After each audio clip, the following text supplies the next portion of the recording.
All council members are present. All right, thank you. Will you please stand and join me in the Pledge of Allegiance? I pledge allegiance to the flag of the United States of America and to the republic for which it stands, one nation, under God, indivisible, with liberty and justice for all.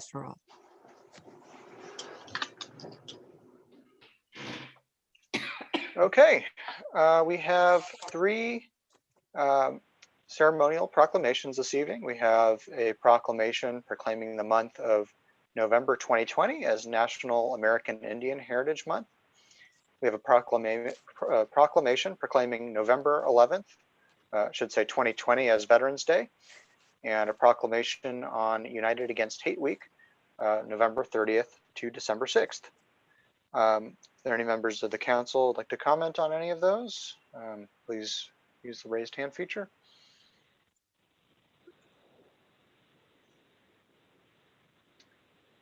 Councilman Lee? Thank you, Mr. Mayor. Yeah, so Veterans Day tomorrow, right? Yeah, tomorrow, 8 o'clock, the mayor is going to be speaking at Millbrae's first Veterans Day event. And there'll be a short ceremony, raising of the flags, playing of the colors, and playing of the national anthem. And also thanks to Dan Quigg and John LaDuca and Rob Ducote, who worked hard to get discounts at local restaurants. And they, let's see, I can list them right now. 16 Mile House, Also Meal, Lily's, Cafe Roma, Also Fiddler's Green, Peter's Cafe, and Taiwu are offering 20% off to all veterans who show their ID, and 10% off of all wines at Bacchus wines. So please spread the word, and hopefully we'll see everybody at 8 o'clock in the morning tomorrow. And thank you, Mr. Mayor. And and also thank you for recognizing Unite Against Hate. I think at this time we really need to put aside our differences for our country and for our community and work together to unify. So thank you, sir. Okay, thank you, Councilman Lee, and thank you for your efforts in both in organizing the Veterans Day event tomorrow and also in helping to coordinate United Against Hate Week last year when you were mayor. All right, we will now move on to a presentation from the San Mateo County Sheriff's Office Millbrae Police Bureau annual report. And I believe we have Chief Kunkel with us this evening. Yes, sir. I'm trying to share my screen here. Give me just a second.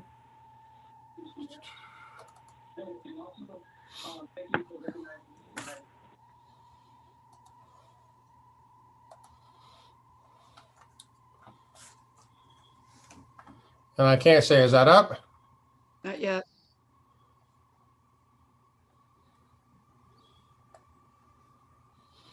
Oh, wait. I have an idea.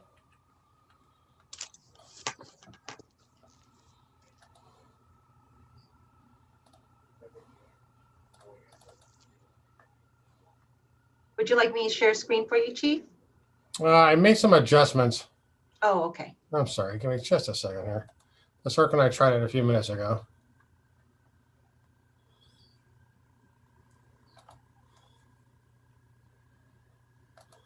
All right. Oh, that's why it's on the rock here. So I wonder if I can play.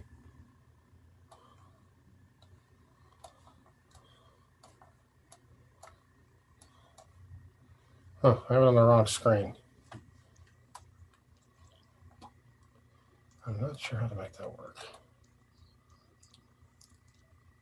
Mayor, Yes. while the chief is working on technical issues, can I ask if we have people in the city who are Native American, if they are interested in doing something, if we're too late this month, but for next year, to reach out either to me or to the Cultural Arts Advisory Committee so that we can start pulling in and recognizing our Native Americans. Sure. Thank you for that suggestion.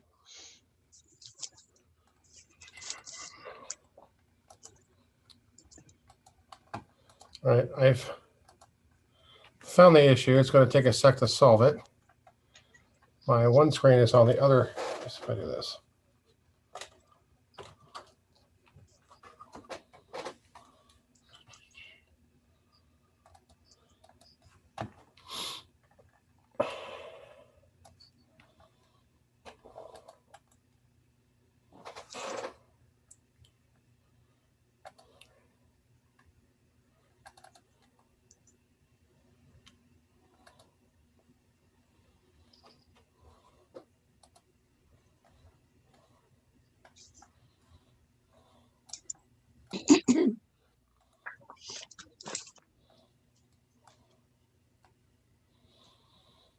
Actually, Elaine, I'm just probably gonna have to go off yours because Okay. having trouble switching from one screen to another. It's showing it on the wrong screen. It won't let me show it. All right. Forgive me. There it is, Chief. Okay, good evening. I'd like to start by wishing City Manager Tom Williams a happy 245th birthday. It's the 245th birthday of the United States Marine Corps. Oh, I'd like to wish all the Marines in our city and all those watching, including veteran Tom Williams of the Marine Corps, a happy 245th birthday. I'd also like to extend a very happy Veterans Day, and on behalf of the Bureau, to all of our veterans in the city, especially our combat veterans. I know Dave from MCTV is a combat veteran, and I wanted to thank all of the veterans who've served our great country, whether it be in wartime or peace. Thank you for your service. So tonight I have our annual report. And am I going to be able to move this, Elaine, or are you going to do it? just let me know when you want next slide. I'll move it for you. All right, next slide, please. Okay, what I intend to go over are our law enforcement calls for service, crime trends and arrests. I want to touch on community policing, our sheriff's activity leagues, which is also known as SAL, some notable events, some upcoming activities, and some Bureau accomplishments. Next slide, please. Okay, last year there were 17,733 calls for service. Residents initiated are essentially like 911 calls. We had 11,000 of those. Deputy initiated were 5,143. For those of you who are not mathematicians, that does not add up to 17,733. It dropped a line, and the other line was for other. And those include investigative follow-ups and things that aren't patrol deputy originated, or they're not called in on 911. We've had a lot of detective work here in the last year on follow-ups on calls. We've had a lot of special units in our town. We've had the vehicle theft task force here a lot. We've had the narcotics task force here a lot. And we've had our street crimes team here a lot. And I'll talk about that in a little bit. Our average response time calls for service is 3 minutes and 11 seconds. Next slide, please. Yeah. Okay, we live in a we have a very safe city. Our crime rates are really, especially with the surrounding cities, very low. We enjoy a very nice community. Our part-run crime totals are really low. There's 681 for the year. We made 69 arrests for Part 1 crimes. We had 346 misdemeanor arrests, and I'll touch on what those were in a bit. For traffic enforcement and parking violations, this year we had significantly less citations, both in traffic enforcement for parking, and that was because of COVID. So in March, when this thing started going in an interesting direction and we started locking down, we really scaled back on traffic enforcement and went from more the enforcement piece to an education piece. So when we'd stop you, rather than write you a ticket, we'd explain what happened, what you did that was in violation of law, and ways to avoid that in the future. That made people very happy because people would much rather generally get a lecture than a ticket. We figured things were hard enough as it is, and I made a decision on my part to not really enforce low-level traffic violations unless it was absolutely necessary. It appeared the person didn't understand what we were telling them.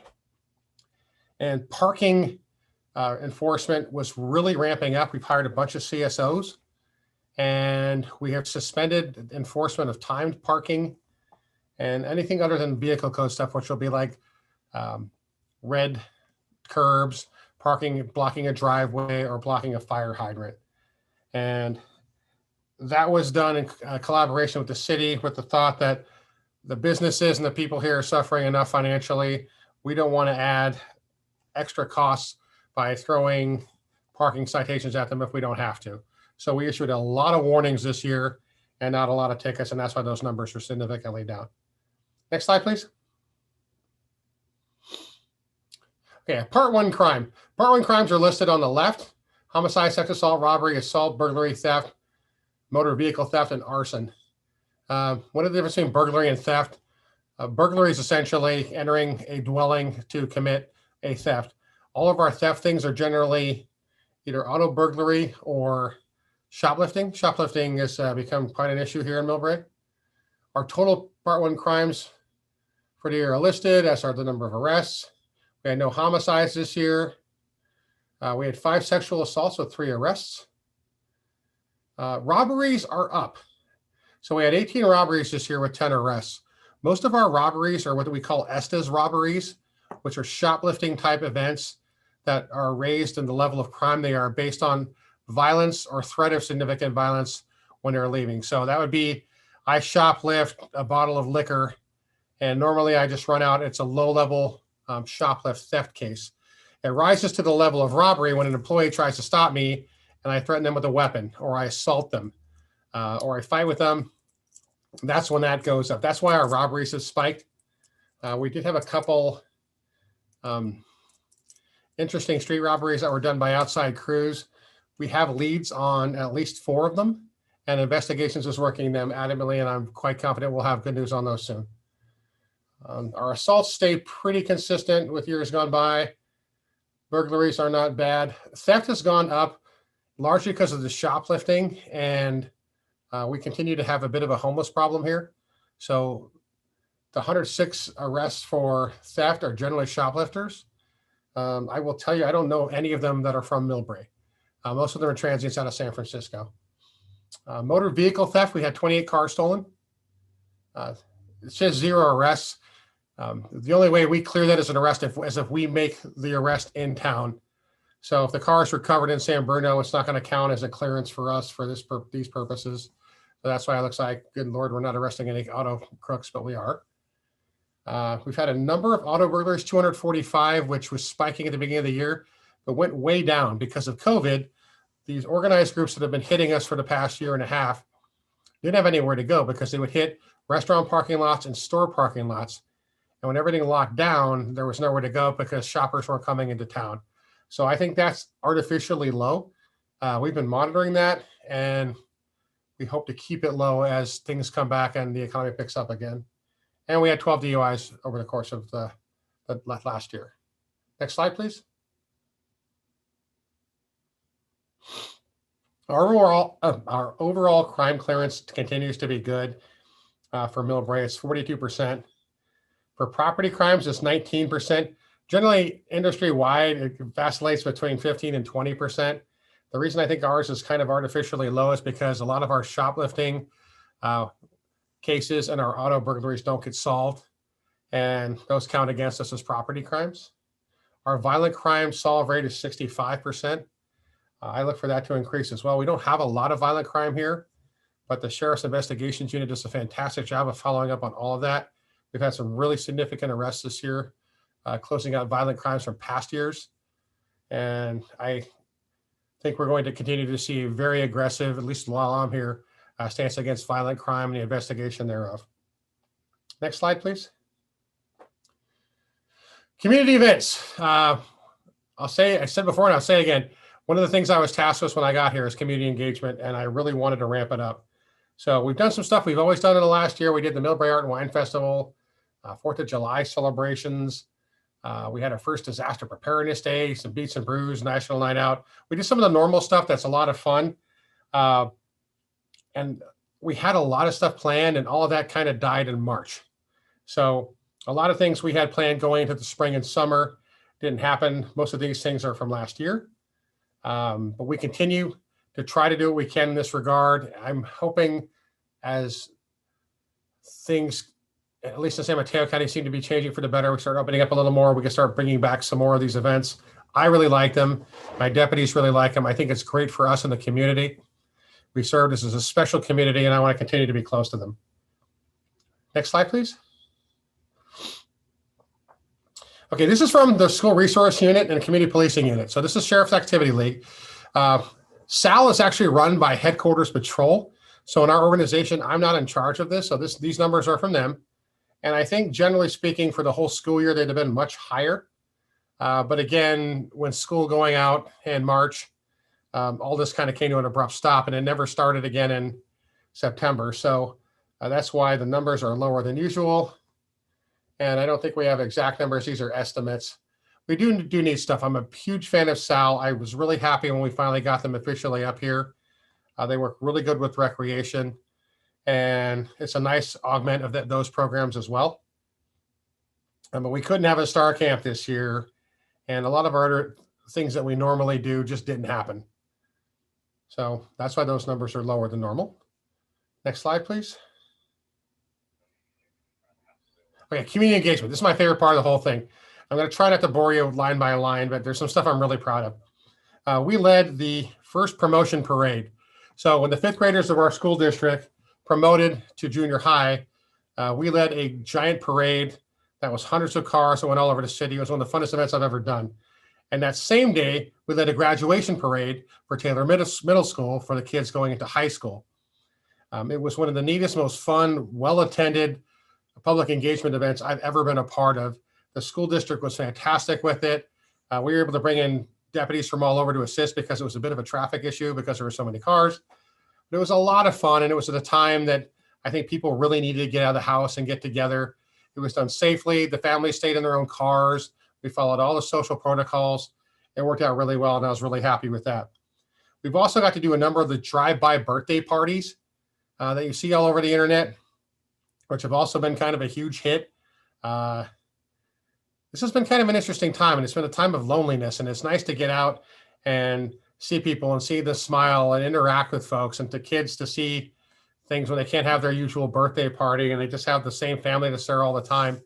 It's nice to bring other folks by, and people like to see when the cop cars come by with the lights and sirens and they're not stopping them and giving them tickets and such.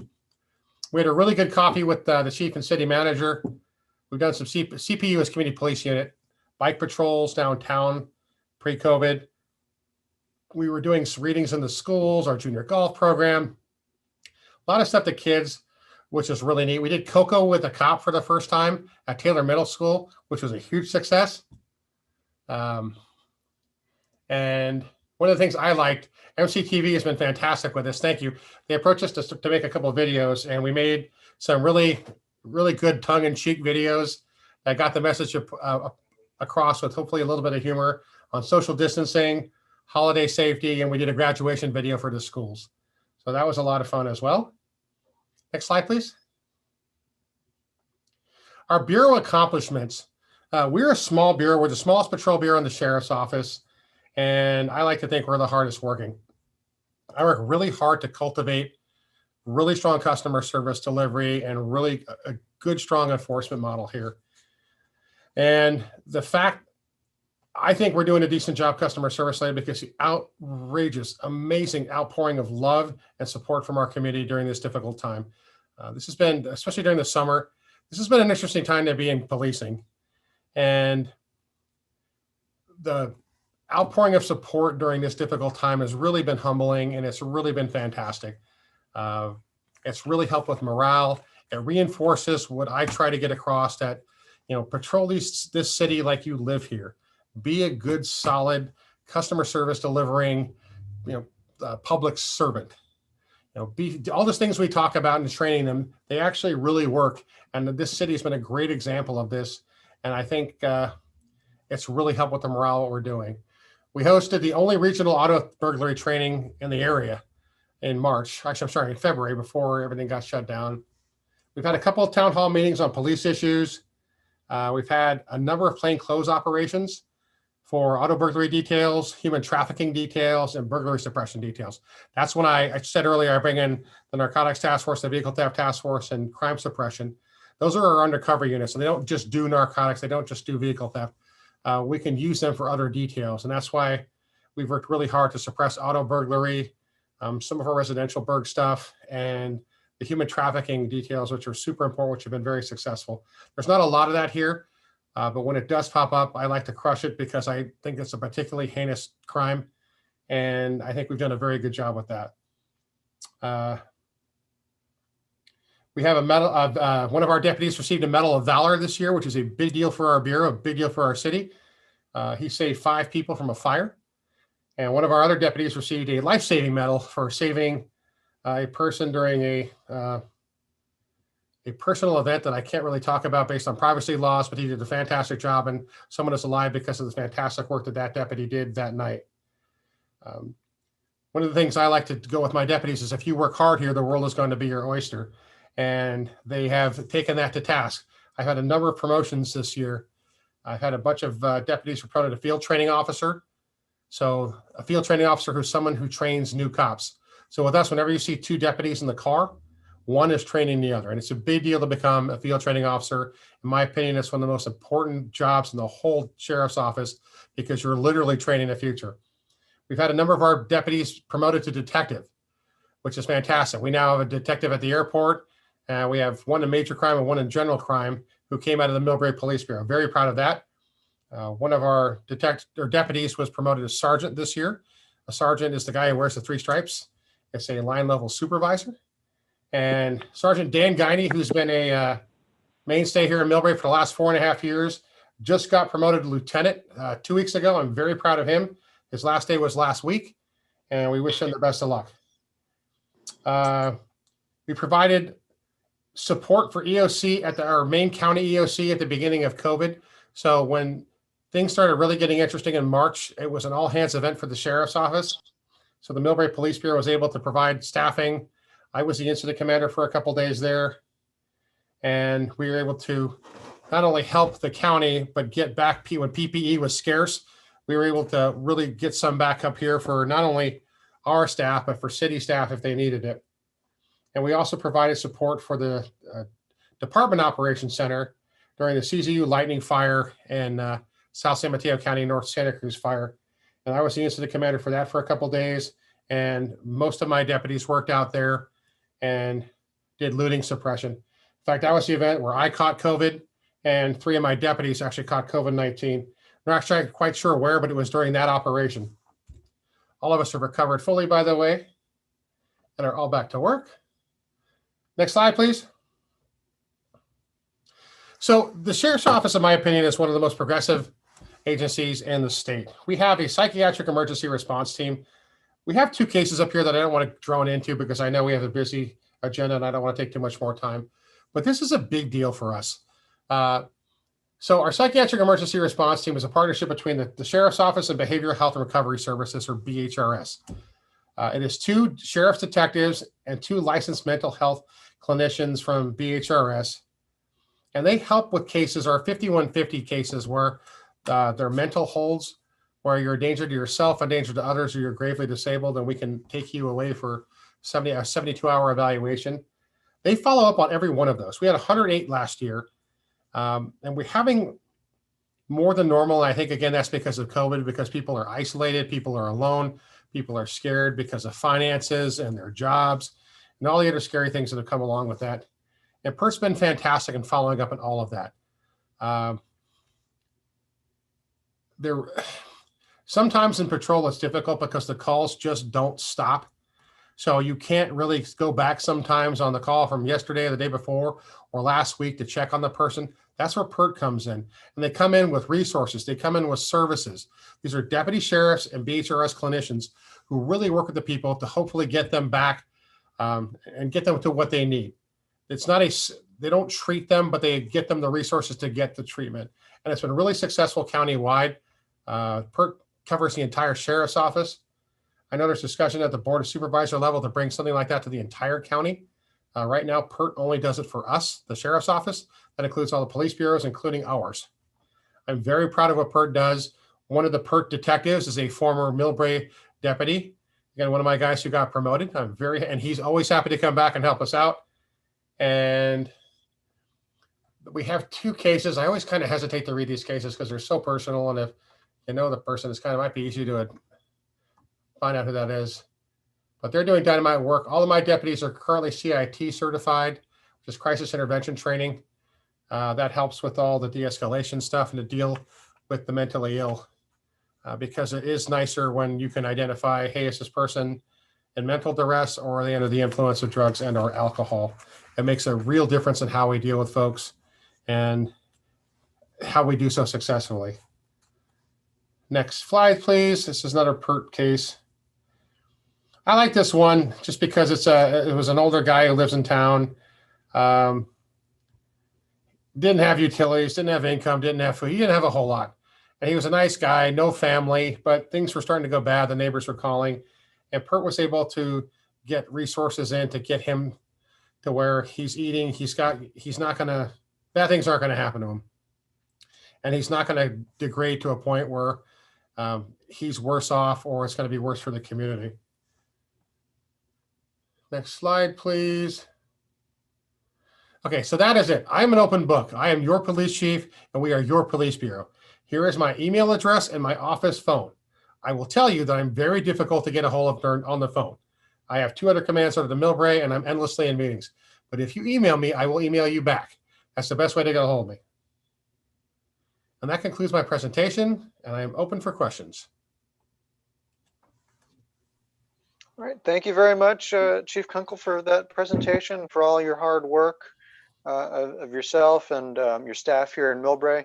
It's been great having you on board for the past couple of years, and really all the work that you've done has really been reflected in your staff that you've built up behind you, and it's great to see deputies getting promoted, and it just shows the great work that you're doing. So thank you. Very happy to have you on board.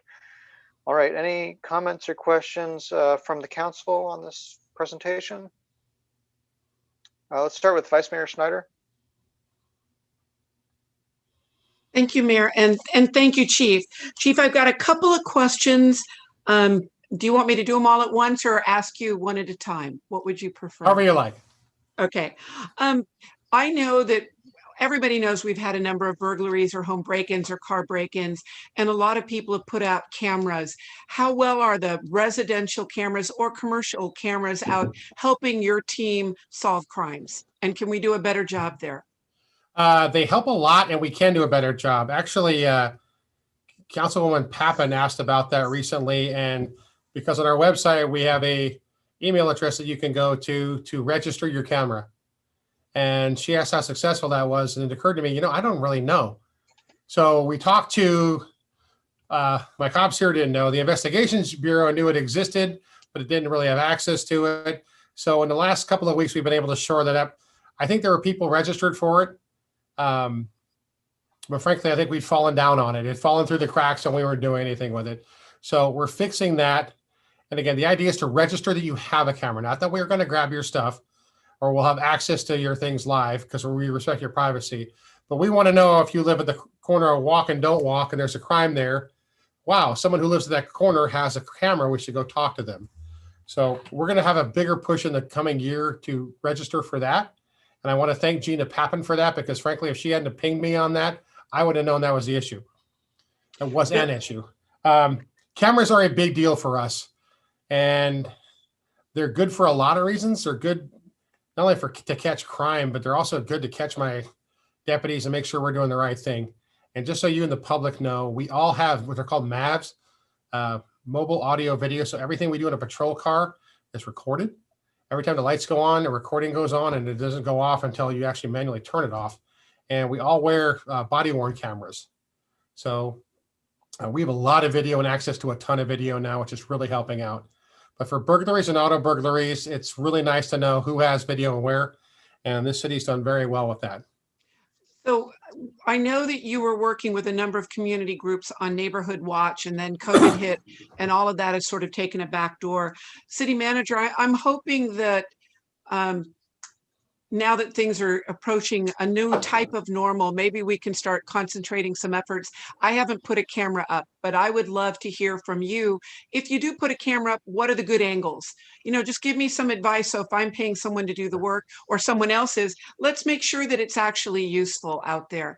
So I will put it on my memory on there too. The other question, we didn't get to have a disaster workshop this year. I know we had talked about it. It's on hold, but I would still love to talk to you about community, a residential based with the city for public areas, a get ready program, get fire ready. So just to put that in your tickle file on there. The papers have talked a lot about the CARE program. I think it's CARE. Does that ring a bell? They're testing it in the city of San Mateo and the city of Redwood City, I believe. It does, but I haven't received like a formal briefing on it, so I couldn't talk about it with any. Okay, so we can. I can't make an informed comment on it right now. I'm sorry. No, that's fine. My understanding is it's somewhat like the PERT team, but it's a little bit different. So the next time you come to us, maybe you can give us an update on that. Okay. And my final request is to the city manager. You know, I bet you all 5 of us get a lot of feedback from the residents about our sheriff's department or about the old police department. I think these updates are really important. And I wonder if we could cut your presentation out and make them easier and more accessible on our website so the public can hear everything that the sheriff's department is doing. And I thank you, Chief, for everything and for all your deputies. All right. I'd be more than happy to make a video like we have for other things to give to MCTV if you'd like. And I could work on that with them offline and put that together. Yeah, I think it would go a long way for our residents. To me, we get more service now with the sheriffs than we did with the police department, only because we have more resources to call upon. I'm not knocking the old police department. So, you know, I'm a fan, but it's my job to make sure the public understands everything that y'all do. Thank you. All right, thank you. Councilwoman Pappen? Thank you, Mr. Mayor, and thank you, Chief. Appreciate it. I know when I put up the cameras, actually your detectives came out to advise what the best angles would be. Good. So they do offer that service as well. I would like to assist you in doing your job, Chief, here. As far as the reports go, I'll have to say one of the things I campaigned on was that we take those violent crimes that are coming off of BART and we partner with some of our businesses and actually take legal action against BART. It's quite a demand from what I understand on your officers or deputies, and it's causing a public health hazard and a public safety hazard for Millbrae. So I'm hoping that we can work with our legal counsel and the businesses as well as your department so that we can keep Millbrae safer and provide more services. I mean, the demands that they are putting on us, I don't think are appropriate. And it really comes down to they're not enforcing the fares. So by not enforcing fares, allowing people on them and forcing them off the trains at night in our jurisdiction, it's not humane for one thing. And I know you guys are trying to really help with all of that, but the violent crimes and the public safety and health risk is not acceptable. So I hope we can work together with your department to assist you and keep our public safer. So thank you for all the hard work you are all doing. Greatly appreciate that. And yeah, I hope we can get our cameras and better registry and assistance for everybody all along. Thank you, Chief. Well, thank you for that. And that was nice. That led to a number of very uncomfortable talks for subordinate sergeants who I thought had that under control, and we are taking care of that. And just so the public knows, I work very closely with our area BART commander, Gina Galletti, who's fantastic, who shares our frustration with the end of the line issues. And we're working very closely with San Francisco International with SFPD there because we have this interesting triangle of buses and trains, and we tend to play ping pong with folks, and we're trying to work collaboratively rather than against each other. So we're going in a good direction. It's just really a slow, long haul. Great. One last question, sir. So the city council as a unit passed the cameras leading inside of the license plate readers.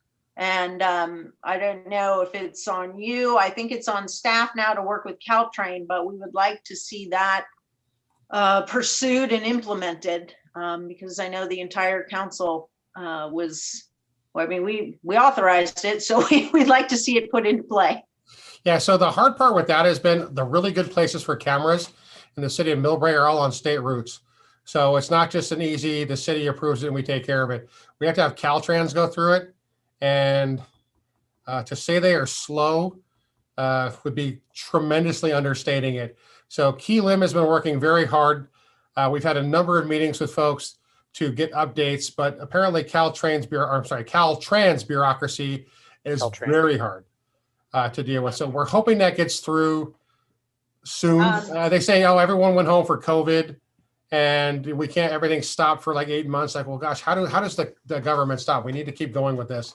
So once we get these things approved, believe me, I really want them up for a variety of reasons, because I don't like crime either. And I would like to be able to crush this. So we have no real update on that, just because it's kind of been at a standstill for like 9 months. I will say, and I encourage staff that being on MTC, I do have a connection there. So let's play that card. It's been way too long, and happy to help. Thank you, sir. Thank you. Yes, let's continue to ping them on that. Okay, Councilman Lee. Yes, Chief, you and your officers are to be commended, deputies are to be commended for all your work you've done. I know you've had some difficult times, and I'm very pleased that you're adding the PERP program. That would also, I think, take a lot of stress away from the deputies as well as the public, and it's a very progressive way of recognizing the fact that there are many people who are mentally challenged or just temporarily, and the officers need to recognize that and treat it appropriately. So I think that would go a long ways in making the public more feel more confident in the way that we adjudicate these issues. Also, I'd like to thank you, Chief, for you didn't put down the Neighborhood Watch program, but I just want to highlight that that's a really important program. I guess you kind of take it for granted, but the sheriffs have been really helpful in trying to get neighborhoods organized. The best way, it's even better than surveillance cameras, is to get your neighbors to watch neighbors.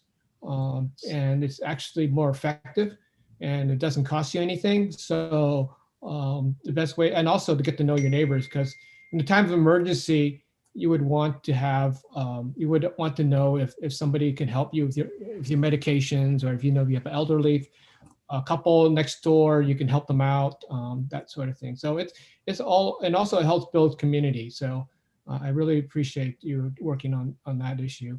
And also license plate readers. Did we talk about license plate readers? Gina just did. Yes. Oh, okay. But yeah, I just want to make sure that we try to get that in. I know there's a lot of red tape, but I think it really does deter people from coming into the city, know that they're going to be caught.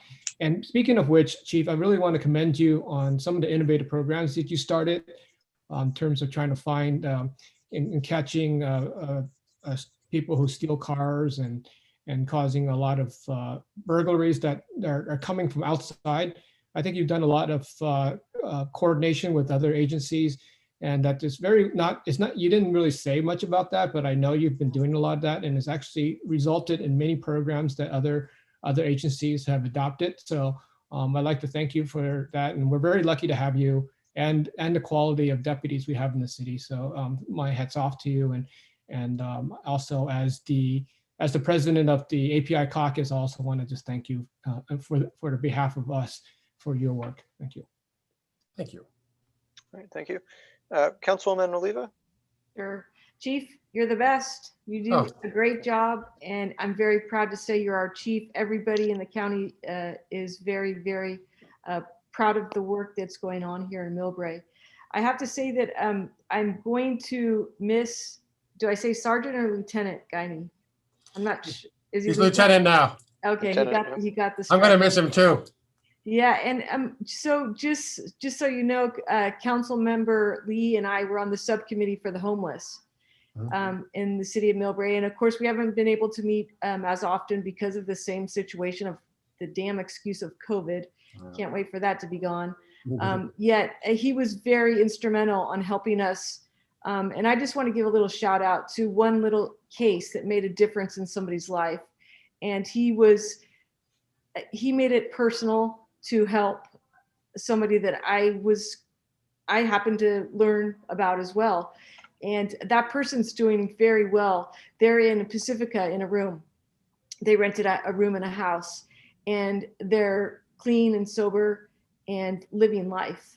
And I attribute that to Officer Guiney for not giving up, and Lieutenant Guiney for not giving up and making a difference in Millbrae for that. So please, he can't be replaced, but we need a replacement. So if you could help us out with finding somebody that would have the passion for the subcommittee on the homeless, and it coattails on what everybody else has said with regards to how we have to work with BART and the end of the line, and our new developments that are coming in, and making this, making us and our community be a product of our environment. And that means everybody happy and healthy.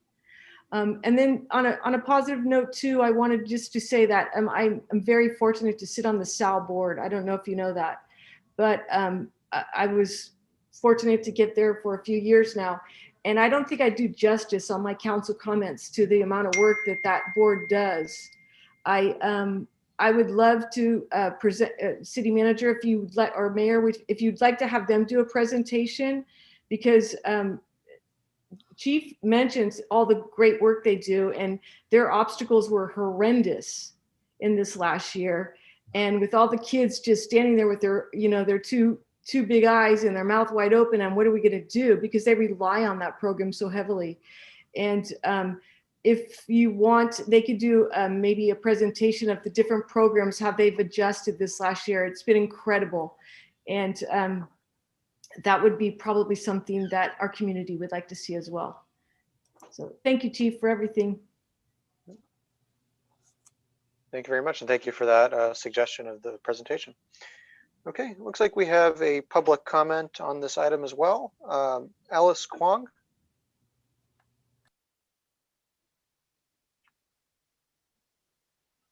Let me see.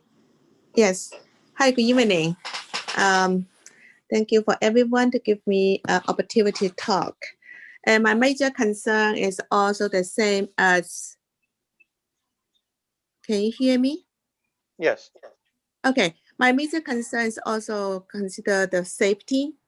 And I do attend for two BART and Millbrae safety discussion meeting on the 5th and the 9th. And what I got is, it seems like BART has been, of course, and share with some safety issues, but they ask like people's solution or the concern. And the first meeting was, I think include all the people, is about 30 plus people. And yesterday it's about 27 people. So I thought it's a big issue. How can us, those two handful of people, can give a solution? So my personal opinion is just a meeting. It doesn't mean anything.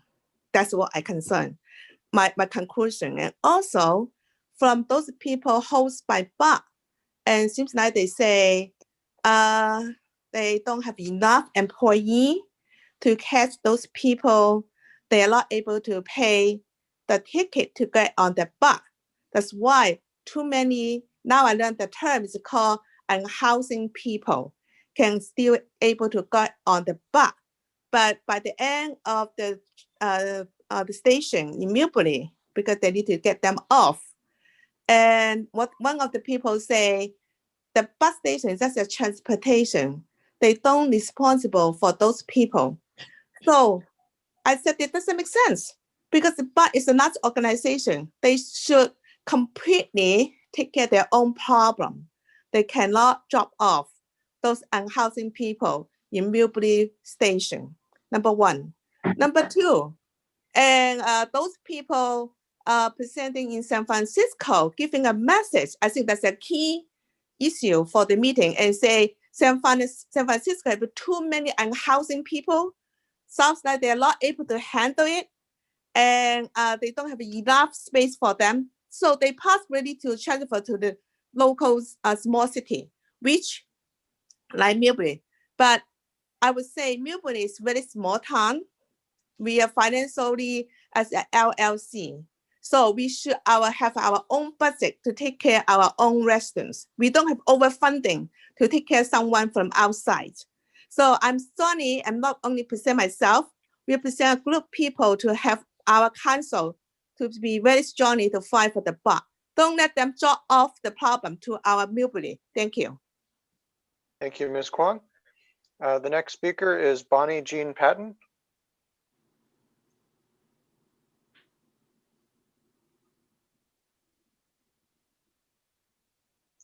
Ms. Patton? Yeah, sorry. Actually, it's Roberta Patton. I'm Bonnie's sister. We're sitting here together.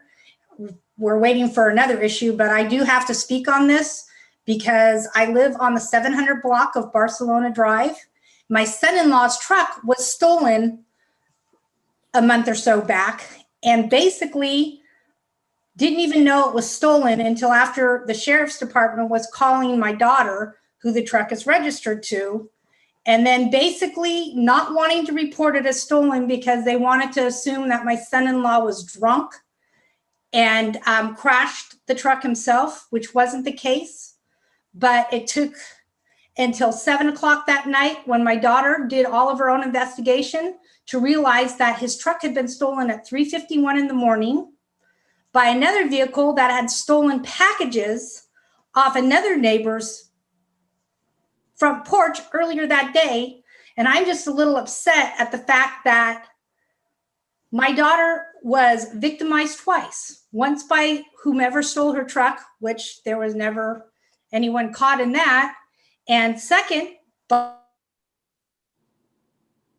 report and did not want to report it as stolen. It didn't get reported as stolen until 12 hours later. I just don't see how that's good policing at all. That's all I have to say. Okay, thank you, Ms. Patton. The next speaker is Yo-Yo Shui. Thank you, Mayor Holliber. I thank you, Chief, for the presentation. I am personally interested in seeing more regular reports, and I don't know if we can set up some sort of online website or something where we can track crime throughout the year. I know that we get press releases on the biggest crimes, but I think a lot of residents have expressed frustration that they're not getting that it's hard to get specific statistics as to, for example, the number of property crimes or the number of crimes that have been reported compared to the number of crimes that have been solved. And it would be nice to see, a more comprehensive police blotter of sorts, something that is more easily accessible to people online. And I'd also like to potentially see more connection between the sheriff's office and the public, whether that's with more direct contact or with a public safety committee or commission that can be established by residents to not only create a stronger link between the sheriff's office and law enforcement with the public, but to also help correct any misinformation about crimes that may be happening in the city. So I'm not sure if you can respond to this comment now, but yeah, I'd just like to see as much transparency and accessibility to these statistics as possible so that we can demonstrate to the community exactly what the sheriff's office is doing for the Millbrae residents. Thank you. Okay, thank you. The next speaker is Deng Liu. Hey, this is Dan. Thanks for giving me the opportunity to speak out. So I have a very strong concern on the homeless people that is being brought by bar to Millbrae. So as I can see, I live on Matthew Street, very close to the bar. I have been seeing over the past few months, maybe the past few years, there are more and more homeless people coming to the town. So I understand those people, they are mostly from the downtown San Francisco. They are not intended to stay in Millbrae, but it's just Millbrae is the last stop of the BART. And at the end of the day, the BART worker just evict them out of the BART. And those people, we make those people, force those people come to Millbrae. We have seen now, we have seen the increasing number of shopping carts are spread across the community because they're just taking the shopping cart to carry their stuff and their belongings, and then they throw them away on different street blocks around Millbrae. Also, I see some of people are dangling around El Camino and Broadway, and sometimes I see them in Millbrae Central Park. Most of them are like good, but sometimes I see them using marijuana or using drugs. Even my daughter, my toddler, who is 4 years old, someday she just pick up a needle on the street. So this makes me very scared. So how come we can have so many needles on the street? So we don't go to the downtown very often. It's just a random day she sees a needle. So we had, the bar company had a couple meetings before, but we don't say they are really coming up to speed to solve the problem. So they are not, they are actually, I have a feeling they are dodging the problem. They are not taking any responsibility or taking any measure to try to solve the problem. The problem for Millbrae is that the BART bring the unhoused people to Millbrae, and they don't take the responsibility to transfer them back to the place that they can get better treatment, both physically or mentally. They just transfer people here and then leave away. So I wonder what's the best way for us to urge the BART station, the BART company, to come up to speed, to come up with a solution for this problem. This is really a serious problem. Public safety is really a serious issue for Millbrae's resident here. Thank you. Thank you for those comments. We do have a lengthy agenda tonight, but maybe Chief Kunkel, if you can respond to some of these comments offline, I think that would be helpful. But seeing no other comments, public comment is now closed on this item. And we'll move to the next item on the agenda. So thank you very much for that presentation. Okay, the next item is the agenda overview and staff briefing. Mr. Williams, if you could provide that, please. Yes, thank you, Mr. Mayor. Good evening to you and good evening to the City Council. Again, my name is Tom Williams, City Manager here at the City of Millbrae. Just a quick congratulations to the Chief and his team for always doing an outstanding job. I commend the Chief for the outstanding work that he's done here at the City of Millbrae, and really enjoy working with him and his team. I think as the council knows, and perhaps the community, I'm pleased to announce that we did break ground on the Millbrae Recreation Center. The city has installed a live webcam so residents can see what's happening at the site 24 hours a day. If you are interested to view the live feed, please visit our millbraerecreationcenter.com website. Again, that's millbraerecreationcenter.com, and you're able to see the construction progress. Also, Millbrae Goes to the Movies. We've had such a successful drive-in movie event. We decided to add a drive-in movie on December 4th. We need everyone's help to pick the holiday movie for that evening. You can do that by heading to our website under our recreation department. You can log on there and vote. Also, it's been so successful, we've been selling out. And starting November 18th, people can sign up for the movie on our city website. And if you're interested, I just encourage everyone to do that early on November 18th because it's been selling out within 30 minutes. Also, I want to bring everybody's attention a scam alert. This is a utility scam alert. People are being cold called by would-be scammers with spoofed telephone numbers, often with the same prefix area code of the intended victims. Here would be 650. I've actually received a couple of these phone calls myself. People are greeted by a recording that says this is an apology from your electric company or utility company. Then a live person gets on the phone and tries to solicit bank information. So please, there is no such rebate program currently being offered by any major utility company. A utility company or any other business will not request any of your bank information. It's all a scam, so please just hang up. Also, as mentioned by you, Mayor, and Council Member Lee, tomorrow morning at 8 a.m., we are going to have our first Veterans Day ceremony. For everybody that was in the Navy, that's the small hand is on the 8th, the big hand is on the 12th. So that's 8 a.m. And also, as the chief mentioned, 245 years ago today, at a location called Tun Tavern in Philadelphia, Pennsylvania, the United States Marine Corps was born. And it's, I would like to say, as a Marine, happy birthday to all the men and women that served in the United States Marine Corps out there. A happy birthday today. Lastly, I'd like to really wish Lieutenant Guiney, as been mentioned, much success on his promotion. Lieutenant Guiney, I've gotten to know him over the last couple of years. He makes a difference here in our city, and we are going to miss him. He has done so many amazing things, and it's commendable the work that he has done. And I do commend Lieutenant Dan Guiney on the outstanding work here at the City of Millbrae. Moving on to the agenda.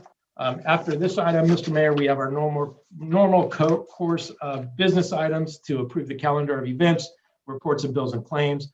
Also, approval of the meeting minutes of the special meeting of August 25th, 2020. Then we move into public communication. That's for anyone in the public that wishes to address the City Council on any item not on the agenda. That time is limited to 3 minutes. Then we move to the consent calendar. We have 4 items on tonight's consent calendar, starting with item number 5, and that's consider adoption of a resolution authorizing the city manager to execute two vacant land listing agreements with Garrison Properties for the sale of 2 city surplus properties. Item number 6 is appointments to the Youth Advisory Committee. Item number 7 is to consider a resolution approving the Second Amendment with Vera Mobility, extending the automated red light camera system to December 31st, 2022. Item number 8 is an informational report regarding the Coronavirus Aid, Relief, and Economic Securities Act, known as the CARES Act, and Federal Emergency Management FEMA assistance that's been awarded to the City of Millbrae. Then we move to public hearing. We have 2 items on the public hearing calendar this evening. Item number 9 is to consider the adoption of the amendments to the Energy Code for the Part 11 Green Building Code local reach codes to reduce greenhouse gas emissions. This is actually the second reading, but we do need to open it up for a public hearing, and we're recommending adoption of the ordinance.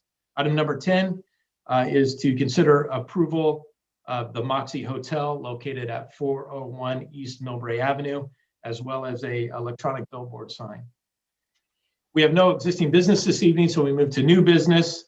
Item number 11 is to consider adoption of the fiscal year 2021 Senior Advisory Committee Work Plan. Item number 12 is to consider the fiscal year 2021 Youth Advisory Committee Work Plan.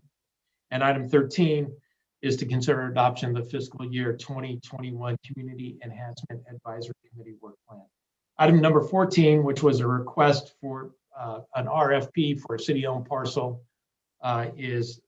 we're recommending that we remove that from the agenda. We do not hear that item this evening. Staff will bring this item back at a future date. So, Mr. Mayor, that concludes the report and staff overview. Okay, thank you very much, Mr. Williams. It was brought to my attention that there are members of the public interested in speaking on items 5 and 7. So we'll be pulling those from consent. I know we also have members from the Senior Advisory Committee, Youth Advisory Committee, and Community Enhancement Advisory Committee here this evening. So I'd like to move those items before the public hearing. So just after the consent calendar. So it might be a while before we would get to those. So any other comments from the council? Vice Mayor Schneider? Thank you, Mayor. You hit exactly what I did, both the senior and SEAC has a high school student also part of tonight's presentation. So thank you for moving them forward. Okay. And thank you, Councilwoman Pappen. Yes, no, item 5 for sure, Mayor. I've heard several comments during the last month or so, concerns about that property. Thank you. Okay, Do we have left 6 and 8? I make a motion to approve 6 and 8. Second, we're Oh. not there yet. We have to. we don't have minutes yet. We Sorry. haven't gone through the approval of minutes. Okay, Oh, okay. okay. So next on the agenda will be the approval of minutes. This is for the special meeting of August 25th, 2020. Do we have a motion? Happy to make a motion. I'll second. Okay, I heard a motion from Vice Mayor Schneider and a second from Councilman Lee. Can we have a roll call vote, please? Councilmember Lee, Yes. Councilmember Pappen, Yes. Councilmember Oliva, Yes. Vice Mayor Snyder, Yes. Mayor Halliburton. Aye. The minutes of the special meeting of August 25th were passed unanimously. All right, thank you very much. We are now moving to public communication. This is the opportunity for any members of the public who would wish to speak on an item that is not on the agenda. Repeat, not on the agenda. You'd have 3 minutes to speak. If you'd like to speak in the Zoom channel, use the raised hand feature. If you are phoning in, there are instructions to do so on the website on the agenda. If you would like to speak on an item that is on the agenda, please do so at that time, but not at this time, okay? And speakers will have 3 minutes to speak. Okay. And again, if you would like to raise your hand, it is *9, and to unmute, it will be *6. Okay, seeing none, public comment is closed. We're now going to move to the consent calendar. We've pulled items 5 and 7. So we have still items 6 and 8. Do we have a motion to approve? And Mayor, if I may, yes, Ms. Tran. for item number 6, I did make a mistake on the term expiration. So all committee members will expire on May 31st, 2021. And that's item number 6, the appointments of Youth Advisory Okay. Committee. Yes, I see that here. All right. Do we have a motion? So moved. Second.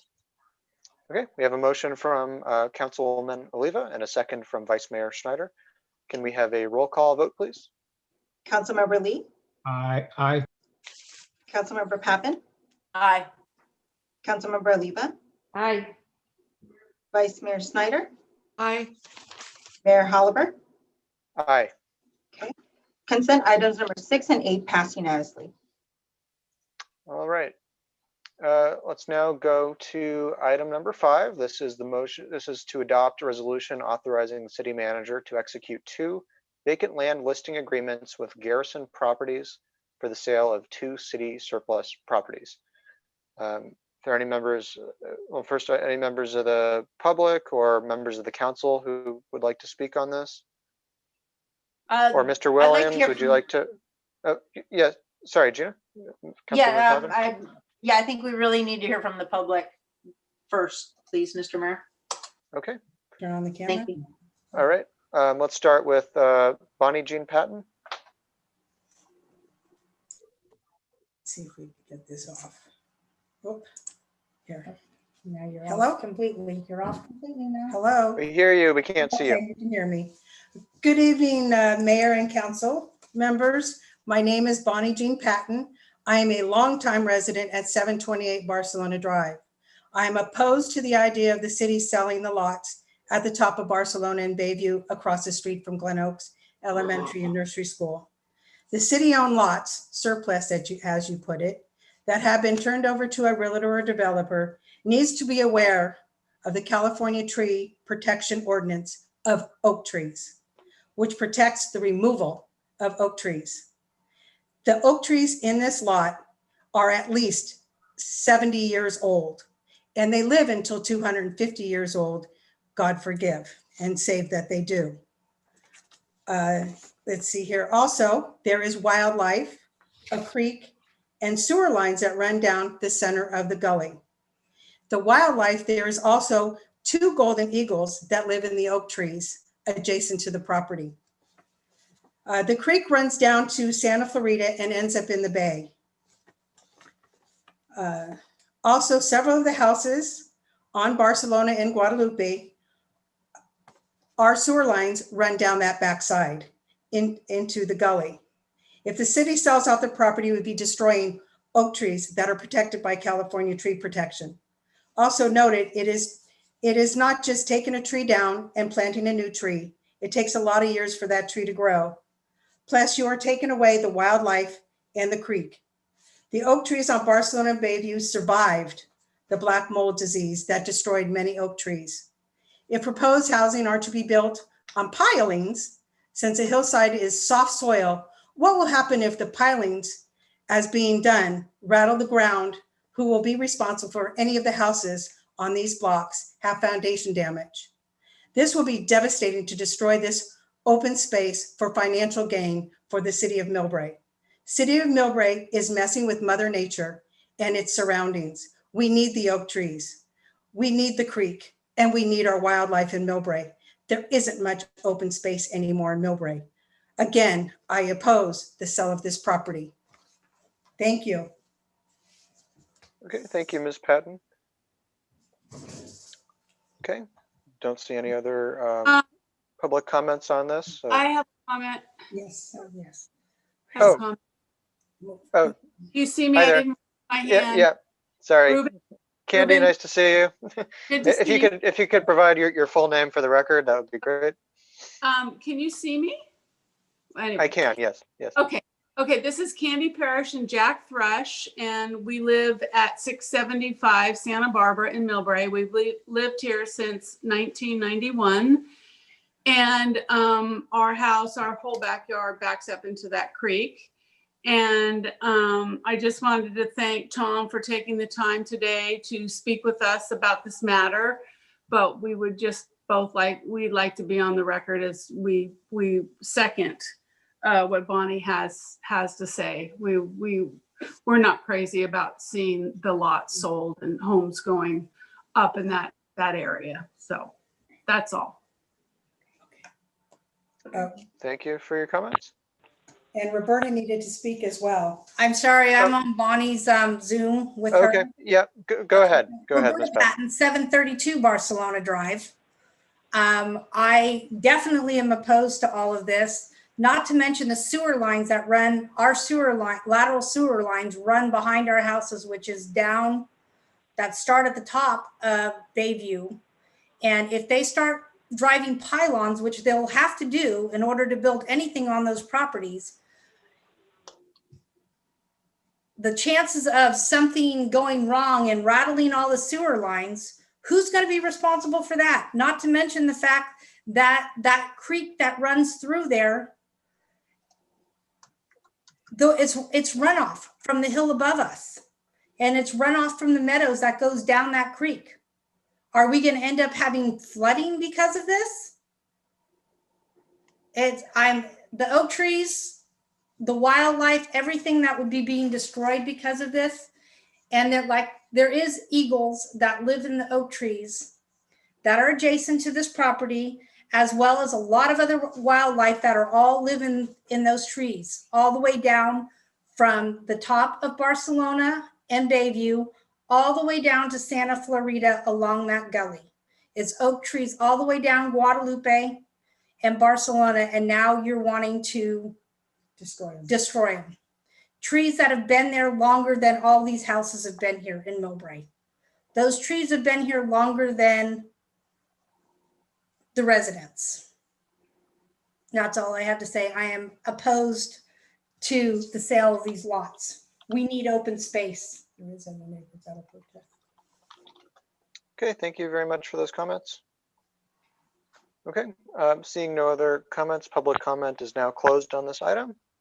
Mr. Mayor. Yes, Mr. Williams, go ahead. Could we please get the last speaker's name for the record? Sure, Roberta Patton. It was Roberta Patton. Yes, Roberta Patton. Thank you very much. 732 Barcelona Drive. Thank you. And we can get a petition because there is several neighbors that are opposed to this as well. One of which is elderly and just isn't able to speak. And the Thank you. lot is right adjacent to his house on Barcelona. Thank you. Thank you. Mr. Williams, would you like to respond to the comments and the concerns that have been raised? Well, I think the item on the agenda this evening is just the selection of a broker to assist the city with the feasibility of perhaps selling the lots. Back in 2019. Actually, it was February of 2019. The city council deemed this lot and another lot off of Sequoia, just west of the Mills High School baseball field, as surplus. These are potential properties that could have 1 or 2 single-family homes. And so this item this evening is to approve a contract for a real estate broker to help us continue with the due diligence and feasibility. I would be happy to meet with everyone out in the neighborhood, and we'll get that scheduled, and we can discuss the city's vision and what the possibility could be, especially for this site on the corner. Okay, thank you. Councilwoman Pappen? Yes, thank you, Mr. Mayor and Mr. Williams. It seems like getting ahead of the cart here. If we have historic oak trees, we need to really be very clear on that. If there are eagles nesting there, I mean, we have to kind of address this. I think those concerns of the neighbors before we go into a contract for trying to find somebody to sell the property to. So, I mean, these are very serious concerns. So I'm not comfortable voting on this contract at this moment. I would hope that you can meet with the neighbors and address these issues right now before we take that next step, please. Okay. Yeah, Vice Mayor, go ahead. Yes. Mr. Mayor, if I may, yeah, certainly we're sensitive to the issues of this site. We've done some very preliminary due diligence on the feasibility, again, of perhaps 1 or 2 homes, single family homes. And so I think that this contract helps us take the next step to look at the feasibility of possibly doing a parcel map and creating 1 or 2 lots on this property. And so we haven't spent any city money on soils reports, biology, anything like that. And we certainly understand and respect the views of the neighborhood, and we'll continue to work with them. Okay. Mr. Mayor, question? Sure, yes. Is the realtor, I mean, I thought that we'd already, the site map had already been like finalized or drawn up here. I don't know that a realtor actually does all the rest. I guess, am I wrong? I don't know how, I mean, I know that the property has already been determined as to be surplus property. We've already made that determination. So what's all the I think rest there was of- sort of a preliminary map of where 1 or possibly 2 homes could go, but Tom, I don't think it's that detailed yet at this point. Mr. Williams?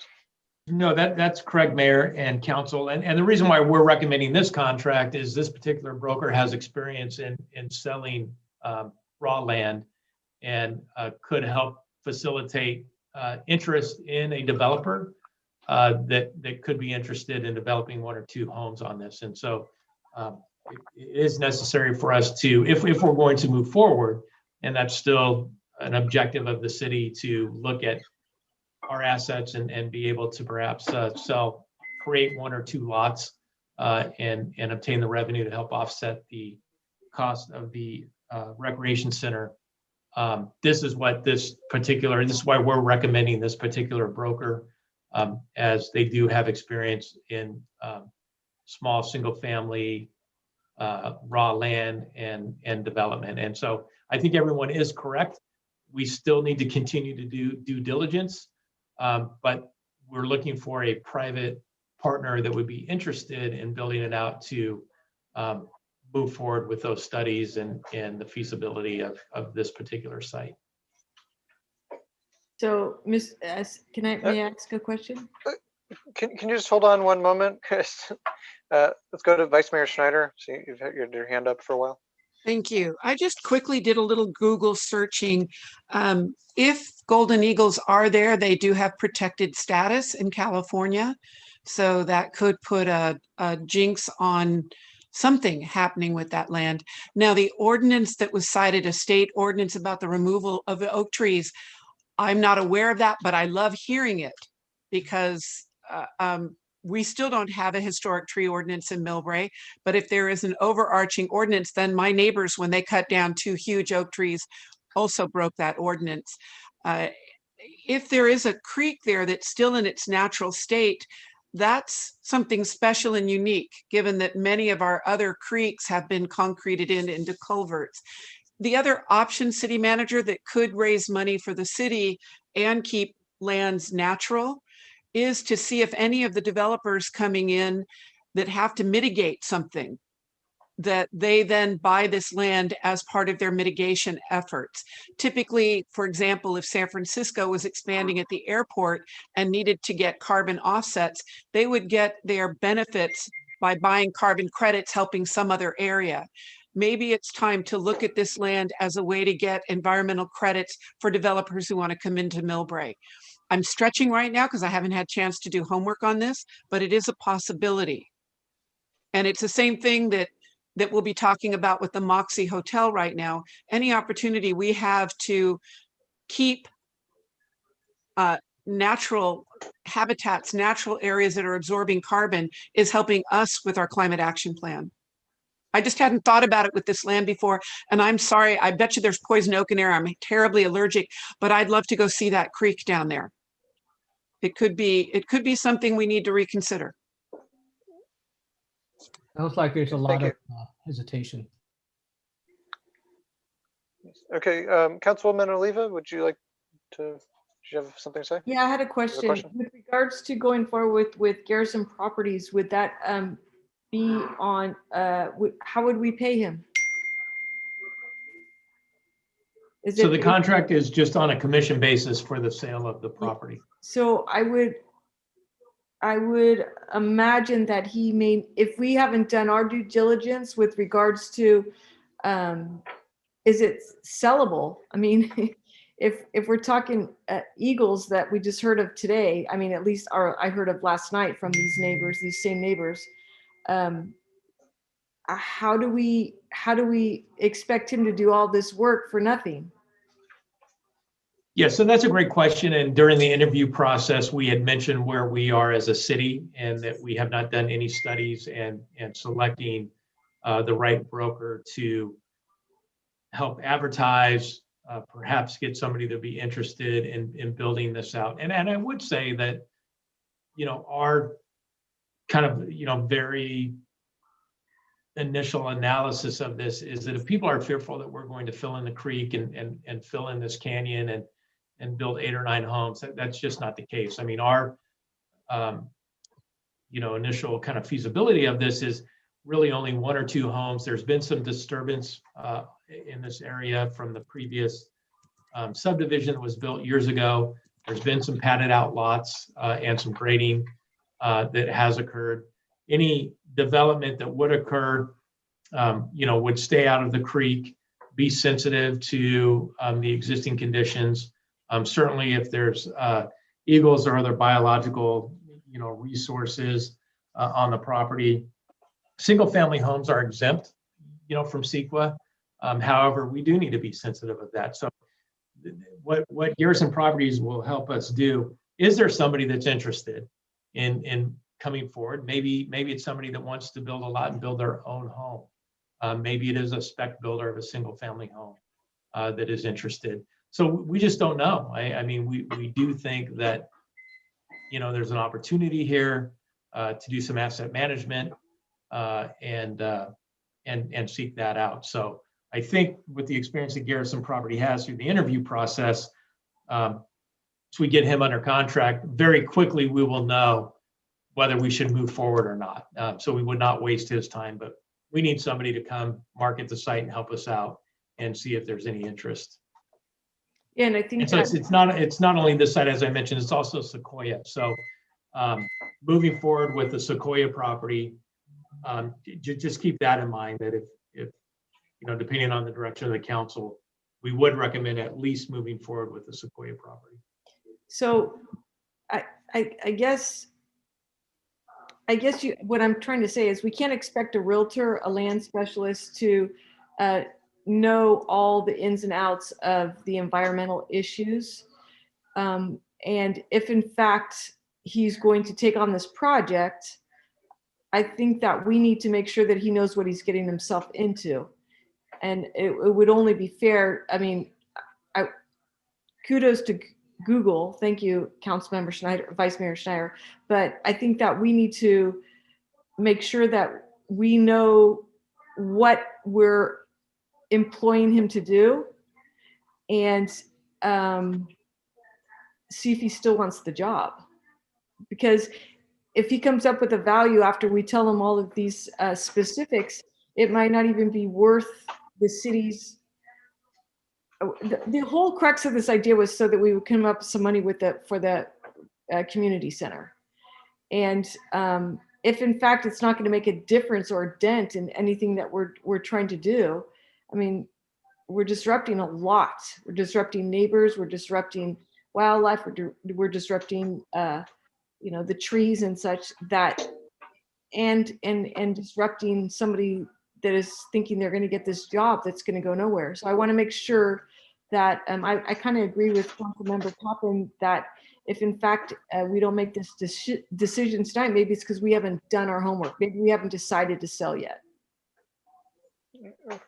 Well, I think we made that decision over a year ago. It sounds like there's maybe some due diligence we have not done yet, but we haven't. What I'd suggest, Mr. Mayor, if I may, that's the point of this contract, is that we need to have these questions answered, and through the RFP and the interview process, we believe Garrison Properties can help us answer that question. Is these Mr. questions. Garrison, so is he on the Zoom call tonight? No. I don't see him. Yeah, I do not see him logged in. Through the chair. Sure. Yes, Vice Mayor Schneider. I have no problems going forward with the property by Mills High School. I mean, it looks like a residential lot already. It's just sitting there. The bill that I think that the public member, Ms. Pappin, was talking about is Assembly Bill 2162 by Kenson Chu, signed into law in 2016. And I can send that to staff, Tom. It's protect the Oak Woodlands Protection Act. Yes. So, Mr. Williams, maybe if I could suggest, maybe we could amend this resolution to allow to execute a contract with Garrison Properties and allow him to list the property by Mills High School, but require some further due diligence on our behalf before listing this property on Barcelona.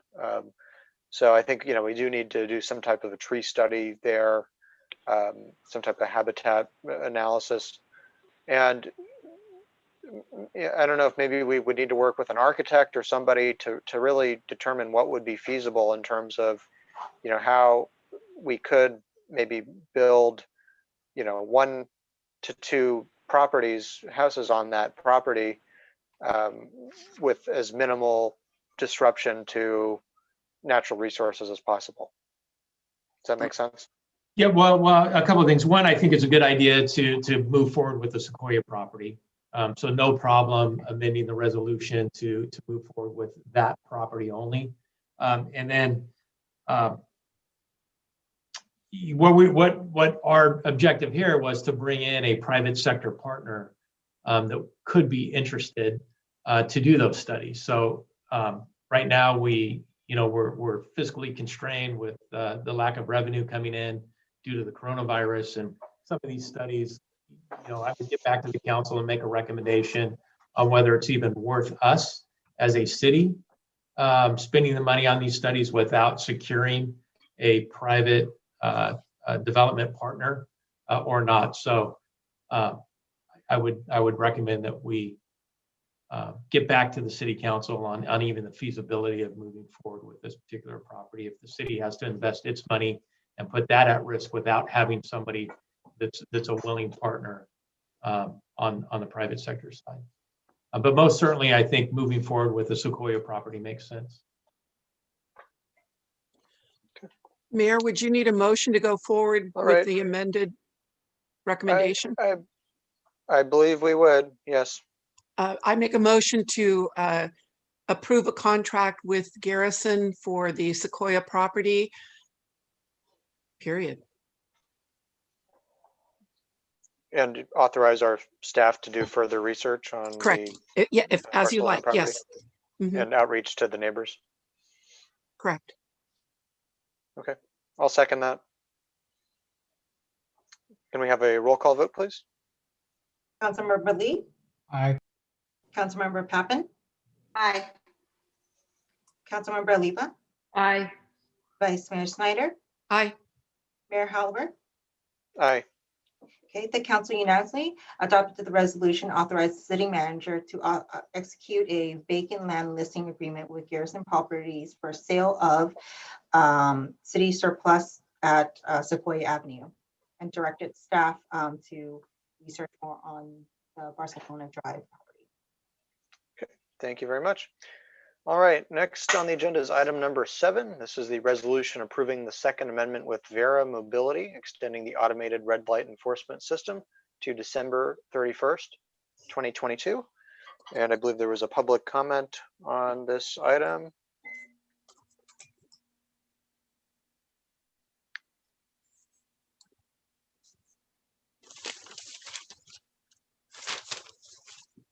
Okay, Jim Listener.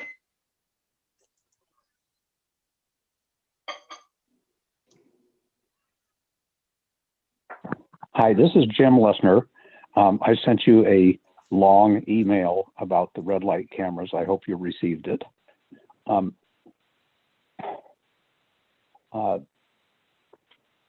let me grab my notes here.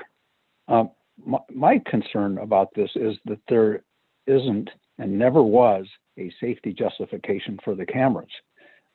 2 studies, both of them done by the city, show that. The studies came about because 2 of the 3 camera enforced intersections are on state routes. The 2 studies were done in order for the city to get and renew encroachment permits from Caltrans. One of the studies was done in 2016 by an independent engineering firm paid for by the city. They did a graph of accidents on Millbrae Avenue each year beginning with 2000. I sent the council a copy of that graph in 2018 and again this week in my email that's now linked on the city's agenda website. That graph shows significantly that the low rate of quoting, quote unquote, low rate of accidents claimed on tonight's staff report and in the 2015 staff reports began more than 2 years before the cameras were installed. The other study was done in 2009 by city staff, and it was also submitted to Caltrans. That study showed 3 accidents attributable to red light running in 5 years. I wrote to the council about it in 2015, 2018, and this week. Again, just 3 accidents in 5 years, and you're now issuing millions of dollars worth of tickets every year. So we have 2 studies, the only studies that exist, show that there isn't and never was a safety justification for the cameras. Absent a safety justification, if you still feel the need to stop the rolling lights because they worry you, you can do it without cameras. How? I should just ad-lib these things rather than reading. There's a thing, I suggest that you install blank out signs. They are electric signs capable of displaying the universal no right turn symbol in LEDs. And finally, and you would program those signs to light up and display that symbol during the high-risk portion of the signal cycle, or at least what you think is the high-risk portion. Signs cost about $3,000 depending upon size, and as you can imagine, are extraordinarily effective. There's many of them in use in Los Angeles. If you decide to continue the program, I also would hope that you take a look at how much you're paying. You're being asked to pay 68% too much. I'm just about done. Okay, thank you, Mr. Listener. I've got two more sentences. Okay, just wrap up very quickly. Sure, yes. I also mentioned in my letter that you control the amount of the fine on rolling rights. You can charge just half of that, and I'm sure it would be effective in reminding people not to roll the rights.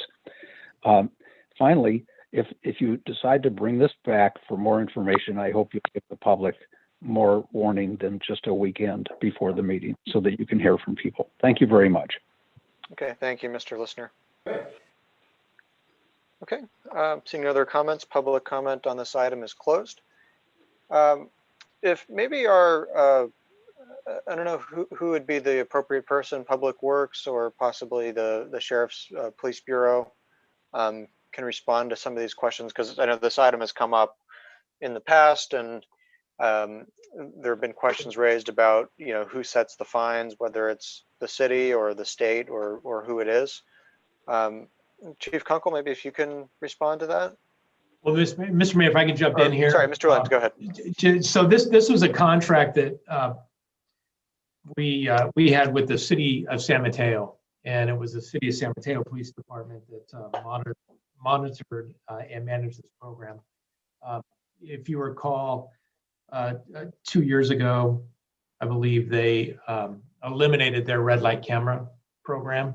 And so we have actually retained part-time staff, sworn police officers, retired police officers to fulfill that duty. So we don't rely on the Sheriff's Department or contract with the Sheriff's Department for this particular service.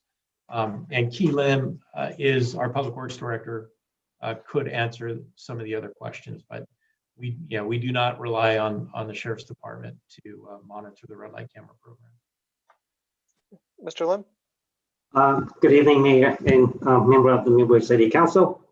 A couple of things I would like to just clarify what Mr. Listener's comments about. The 2016 report was actually unrelated to red light camera. Every 5 years, city is required to conduct a traffic engineering survey in order to enforce speedings on our city street. And that's the reason why the 2016 report was done, and it is due for an update in 2021.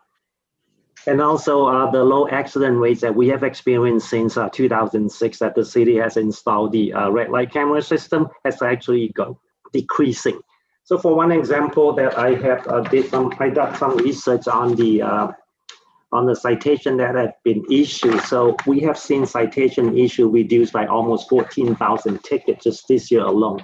So that in itself proven that people are now aware of the red light camera. It is a safety program and people are obeying the red lights and stop. And the last point I'd like to point out is also the right turn movement. As a pedestrian myself, I walk a lot in the city, especially to and from BOT station, and right turn movement is one of the most dangerous movements because motorists don't tend to pay attention to pedestrian and they tend to want to run over pedestrian. And I had many near-miss experience just myself. And also driving from my office at the treatment plant up to City Hall, I have to travel on Millbrae Avenue at 101. And there are many, many instances that I saw a lot of people running the right turn red lights on southbound 101. And again, I almost got into many near-miss accidents with these red light runners. So in my opinions, and also based on data that we have, the program is actually a safety measure and it prevents and stop people from running red lights. So that's the comments I have tonight. Thank you. And Mr. Lim, you know, I am supportive of keeping the cameras in place, but I do think the blank out sign that Mr. Listener mentioned could be potentially a way to you know, reduce the number of rolling right turns, as that is, I know that is a major safety concern.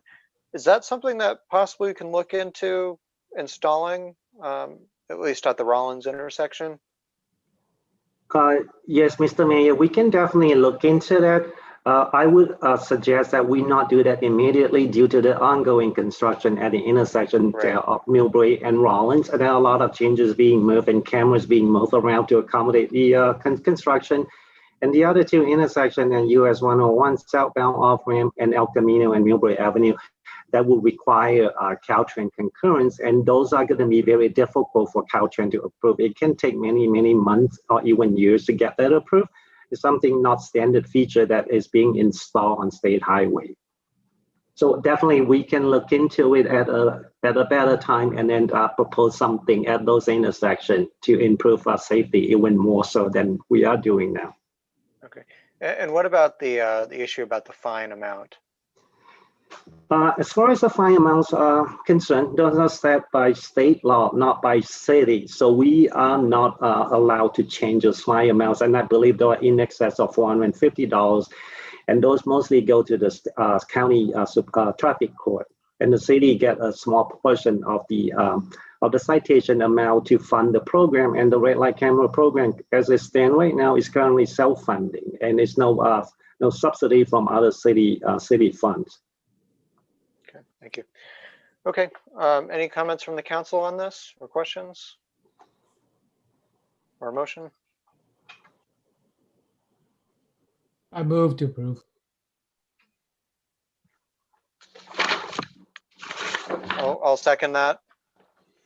We have a motion from Councilman Lee, a second from myself. Can we have a roll call vote, please? The motion is to pass, is that correct? Because I didn't quite hear you, Councilmember Lee. Yes, motion to approve. Okay. Yeah. A motion to approve with the second by the mayor. Thank you. Councilmember Lee? Yes. Councilmember Pappen? Yes. Councilmember Oliva? Yes.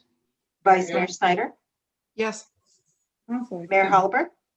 Aye. I'm going to turn it off. Sorry. Thank you. Okay. The council unanimously adopted the resolution approving the Second Amendment with Vera Mobility, extending the automated red light enforcement system to December 31st, 2022. All right, thank you very much.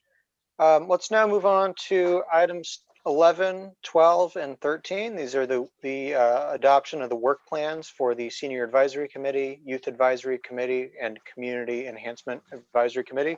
And I would recommend that we could take these all as one motion once we've heard the presentations. So can we maybe start with the Senior Advisory Committee? Yes. Good evening, Mayor, members of the City Council. This is Mackenzie Brady, Recreation Director, and I will go ahead and get my screen shared, and we will have two members of the Senior Advisory Committee presenting this evening, Chair Marlene McBride and Vice Chair Rochelle Mullen. And Marlene and Rochelle, just let me know when you would like me to go to the next slide. Are you all able to see the screen? Yes. Yes. Yes, okay.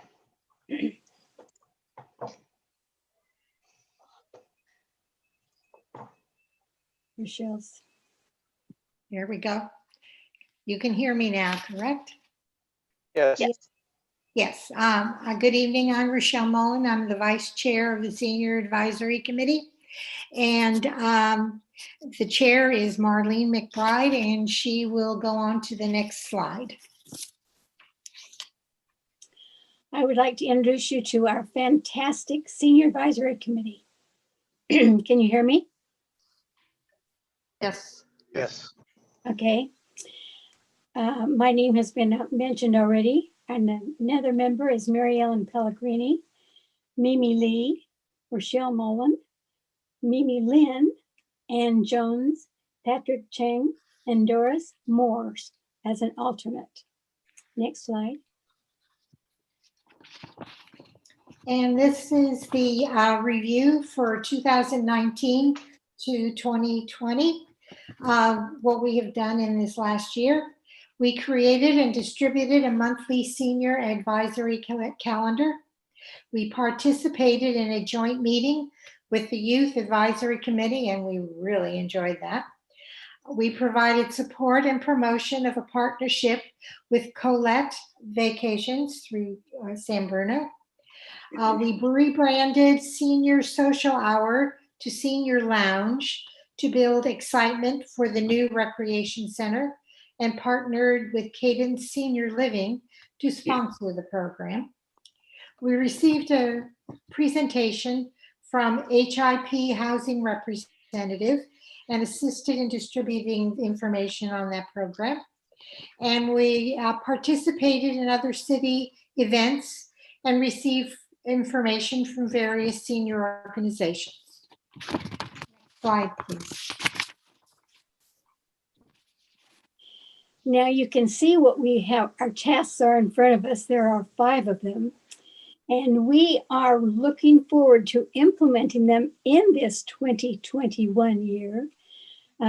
We, as task 1, is advisory body to the city council as an ongoing activity. And we are meeting by Zoom, and we have this fantastic council member, Anna Oliva, who is helping us and giving us updates all the time. So we are being kept updated. The task 2, programs and fees. This is something that we are ongoing also, but we're not able to do much right now with this pandemic. Task 3, build relationships with local senior organizations. And we really are working on this. An interesting thing is that the Rotary members have been calling senior individuals that have been homebound. And also currently in our senior line, which is a bi-monthly, which is still going out, there are listed some of the programs that are available. And so one of them that I can think of right now is the self-help for the elderly. Also the senior harvest, the second harvest, and also working with the Veterans Administration. So this is something that's ongoing as well. Task 4 is senior programming support. And well, Michelle didn't mention this. Rochelle didn't mention this, but would you like to say something about what you're doing with the art projects, the handmade things? Yes, one of the things that we were doing at the community center was our senior boutique. And of course, because we cannot meet on the weekly basis that we were doing, I have a relationship with an organization that was knitting hats for cancer patients that had nothing to do with our senior boutique. But when she said that there was a need for people to knit scarves for the homeless through St. Anthony's, I contacted our senior boutique ladies, which I still meet on a weekly basis through Zoom, our regular time on Wednesday mornings, and approached them. And with the assistance of Adrian, our lovely liaison person, we were able to provide yarn so that the senior boutique ladies are now knitting scarves, and that will be distributed to St. Anthony's, who distributes them to the homeless. Thank you very much. You're welcome. An upcoming project. This is new ideas, and we want everyone in the community to get involved. And what we're stating is fantastic topics for seniors, well, for seniors or others that are interested. And what this is, fantastic topics, could be anything. We have such a wonderful community, so many talented people that we want to get them all involved. This is kind of a continuation from our senior lounge where we had people come to the rec center. But what we're going to do, you'll find it in the senior line in January, but we have this idea, and Tom Dowdy has a great history of Millbrae, and we thought succinctly he would give us a report. And Sarah from the MCTV is interested in taping these or recording them so that they can be seen online. We just want to bring the community together. And there are so many people that are homebound, and we just want to reach out in any way we can. So we'll try to do that. Beware of the next senior line as to what information will be given. Our last task 5 is senior resources and information. We seek out senior resources, collect information, and share with the senior community. We do, remember, we do have the senior line bi-monthly, and there are displays at the rec center. And we just want you all to get involved with all of the programs that are available. There are several that are available even now, so keep tuned. The seniors are on the move. And that, are there any questions? Thank you very much, Chair McBride and Vice Chair Mullen, for all your hard work on the committee. Any questions from the council? Start with Vice Mayor Schneider. Thank you, Mayor. And I think the public should also know that the Senior Commission, including Marlene, call people. My mom is very grateful for your phone calls, Marlene, and a happy birthday, an early happy birthday to you. Your birthday is the end of the month. So we are thinking of you on the 30th of November, but it's only your 39th, only your 39th. Right. Sadly, there was going to be a Daphne Qualifies C2. for senior then. She's cheating. Leo President Daphne C2 was going to present both for SEAC and then had a question for the Senior Commission, but she's had to go. It is a school night, so she had to leave us. The Millbrae Leos Club want to do letters to seniors that are both in any of the senior assisted places in Millbrae and or seniors in general. How would an outside group work with your group to do that? And they're hoping to, they did it once with the Leo's Club from San Bruno. They did the Truesdale and Burlingame, odd set of city crossovers, but now they want to concentrate on Millbrae seniors. How can they help? Well, the pen pal, we thought about having a pen pal program where seniors would be receiving letters from the youth. I think the greatest place to contact them is through Adrian, who is our liaison, who is our boss. She really, she has the names of individuals that would be interested, and it's just better to go through her. Okay, that's good. It would also be really helpful if there was a list of all of the senior care facilities in town. There are enough Leos and enough cards to handle every senior I think we've got in those assisted living facilities so that they're not forgotten. And you all know, our seniors are locked in their homes, so everything we can do would be great. So thank you. And thank you for everything you guys do. Love the new newsletter. Good. I'm going to go do the scavenger walk. Good. Okay, thank you. Councilman Lee. Thank you, Chairwoman McBride and Vice Chair Mullins, for your presentation. First of all, I just want to commend your committee. You kind of glossed over self-help, but self-help feeds seniors and gets them to socialize. So two very critical things that needs to happen for seniors. So I hope you take appreciation for that hard work. And I know that you've actually, Ms. McBride actually went in and actually tried to teach English to some of the participants too. So I thought that was very commendable. And I hope that, and I see that other people from other cities also come. And it's a joint program from the county and also from the city of Millbrae and the senior committee.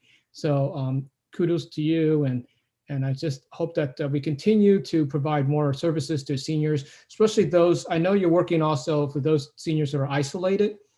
And if I know that you've been trying to do something for them, I know it's, especially now that they can't even get out of the house, it makes it even more imperative to make sure that they're okay, and then we're reaching out and they have some social outlet.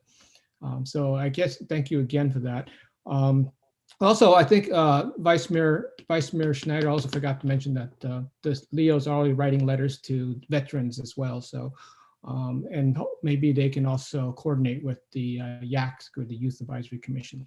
So again, thank you for your service and all the hard work. I think everybody appreciates it, and I can see the results. Thank you. Wayne, I want to mention your mother is on our committee, and she is so helpful with the self-help for the elderly. So we keep updated and with her, and she's a real driver, and we love having her on our committee. I think it's the teamwork, and if I don't toe the line, I hear about it. So. All right, Councilwoman Oliva. Yeah, so I just want to say how lucky I have how fortunate and lucky I've been to serve with this committee for the last few years. This is like, you guys, honestly, this is the A team. These people, this group, this team are inclusive, energetic, hardworking, and sincere. And I am so grateful for everything you guys do.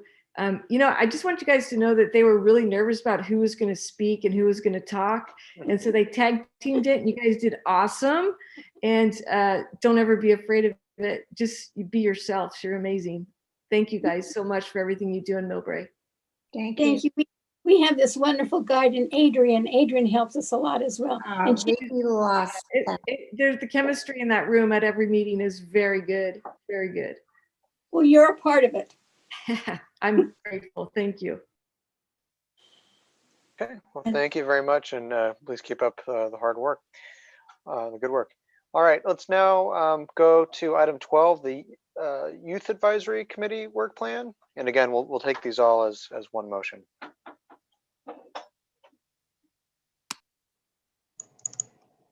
All right, good evening again, Mayor, members of the City Council. This is Mackenzie Brady. Are you able to see my screen? Yes. All right, go ahead and share. And we have Chair Alyssa Niwa and Vice Chair Mateo Torres to present this evening.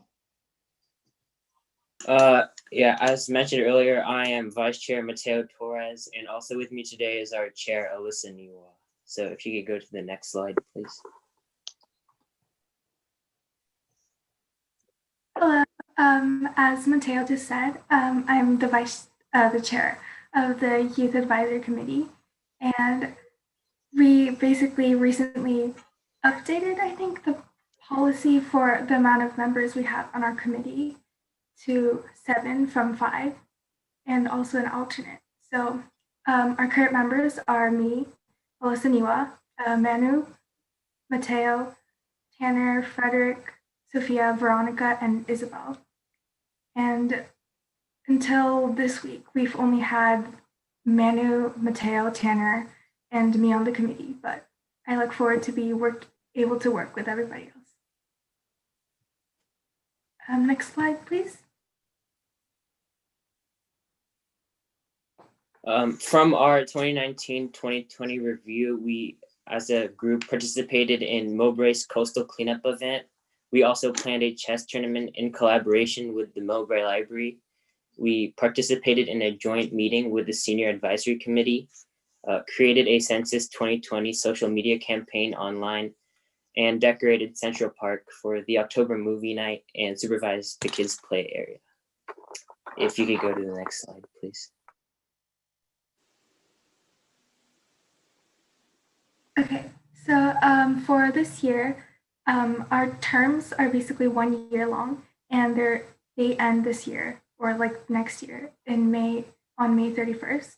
And this year, our work plan goals are to serve as an advisory body to the City Council, which is our main function, programs and fees, and then also, well, it'll be kind of difficult with the current COVID-19 situation, but we create and support different youth and teen programming and different events. And we also want to have more joint meetings and just basically network more with the Senior Advisory Committee so we can have like more insight and perspectives and connection between different generations. And that'll be it. Thank you. Okay, thank you very much for that presentation. Any comments, questions from the council? Vice Mayor? Vice Mayor Thank you, Schneider? Vice Mayor. Sorry, again, I'm stepping in for Leo President Daphne C2. Later, the next work plan is going to talk about the plastic bag to park bench project, which is a Leo's project. And I think they wanted to invite Yak if you wanted to participate jointly. Your new alternate, Isabel Shinoki, is a Leo advisor, is a Leo member, and she's in fact on the plastic bag team. So there's already some crossover if you wanted to create a liaison in that area. But trying to get all of our youth groups working together on this and see the next work plan will go into more detail. Just wanted to give you a heads up on that. And they would love to have the participation of YAC. Right. Councilwoman Pappen? I'm sorry, Mayor, one other thing, because the kids will be gone. Millbrae Culture Arts Advisory Committee met yesterday. They talked about a poster program that they were running that didn't get any applicants actually with all the things going on at school. So they want to expand that and bring it into the new year, but make it more of a 15-second video or 30-second video like TikTok. And if YAC is interested in working with the Culture Arts Committee working on that project, let me know and I'll connect you to each other. But we thought that young people would have more fun doing a video than actually doing a coloring of a poster project. So. Thank you. All right, thank you. Councilwoman Pappen?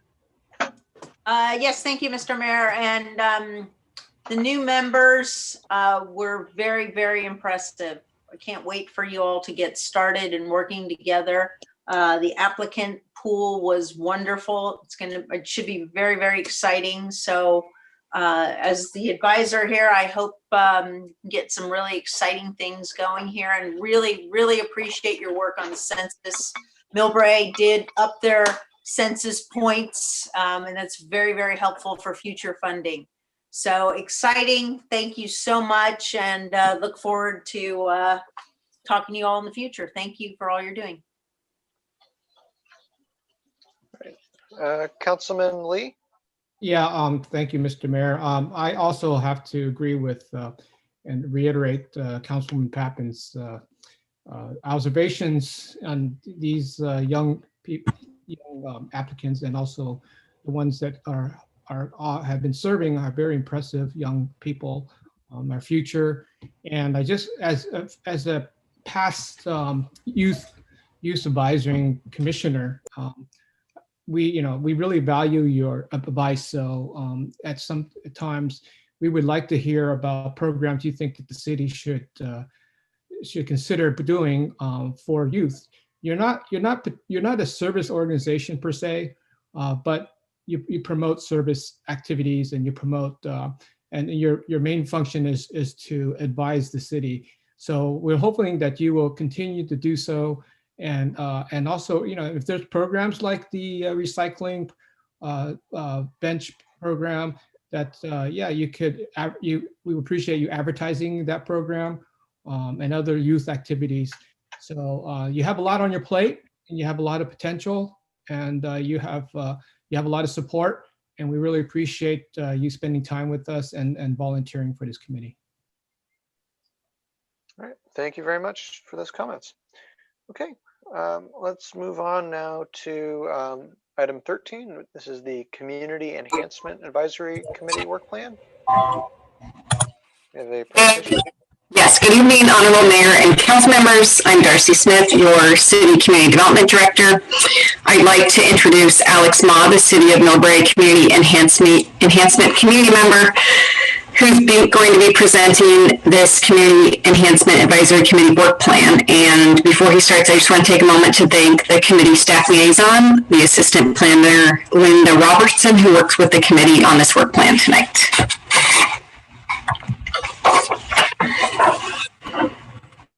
Hi, everyone. I'm Alex, for those who don't know, and good evening. So I'll be representing the Community Enhancement Advisory Committee tonight, as you'll see later on as to why, because I've been very involved in kind of all of our different projects. But on our first slide, you'll see here, this is our committee members. We have a member or a committee size of 9. We actually had one member recently drop out because they were moving out of Millbrae, so they were no longer eligible. But this is our committee, and we've been working a lot together over this past year to kind of essentially just redefine what we want to do as a committee and really focus our initiatives as well as kind of our goals. And so if you can go to the next slide, please.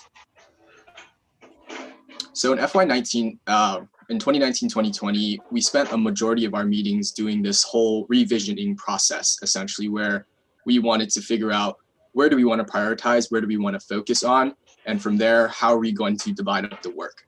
And with that in mind, we wanted to make sure all of our projects as well aligned with City Council goals as of May 2019. I'm not sure if there has been an update kind of given with COVID. I know things also took a big pause in general. And with that in mind, we created these 3 new subcommittees that I'll be going over more in detail later to support all of our different work plans and projects. And so, but besides that, we've also looked to expand our advisory role when it comes to environmental kind of ordinances and policies. So one specific instance is the Millbrae tree ordinance that we ended up reviewing with the planning department to essentially give them our input on some of the trees that can be selected and things like that. And this past year, we did install 2 new members. So I'm one of those new members. And then we also had one who was installed, but he left because he had to move. So yeah. So next slide, please. And so first, I want to give everyone a little context about our whole visioning process, because we spent several months kind of just going through this whole process to define what we really want to do as a committee. Because historically, I feel like when I first joined, I thought we were a little scattered, a little lost. And so I wanted to help refine a lot of that. And everyone on the committee agreed. And so our first phase was this idea of refining. We identified 3 focus areas that we wanted to target as a community, which was community engagement, education, public open space beautification, and streetscape enhancements and maintenance. So once we were able to kind of refine our focus areas, we went into a brainstorm. We had each committee member essentially just list a bunch of different projects that were related to these 3 focus areas, anything that came to mind really. And then we each voted on all of these different projects to see which ones had the most interest and support from the rest of the committee members. And so from there, we went into selecting and refining that list of projects to a list of essentially 3.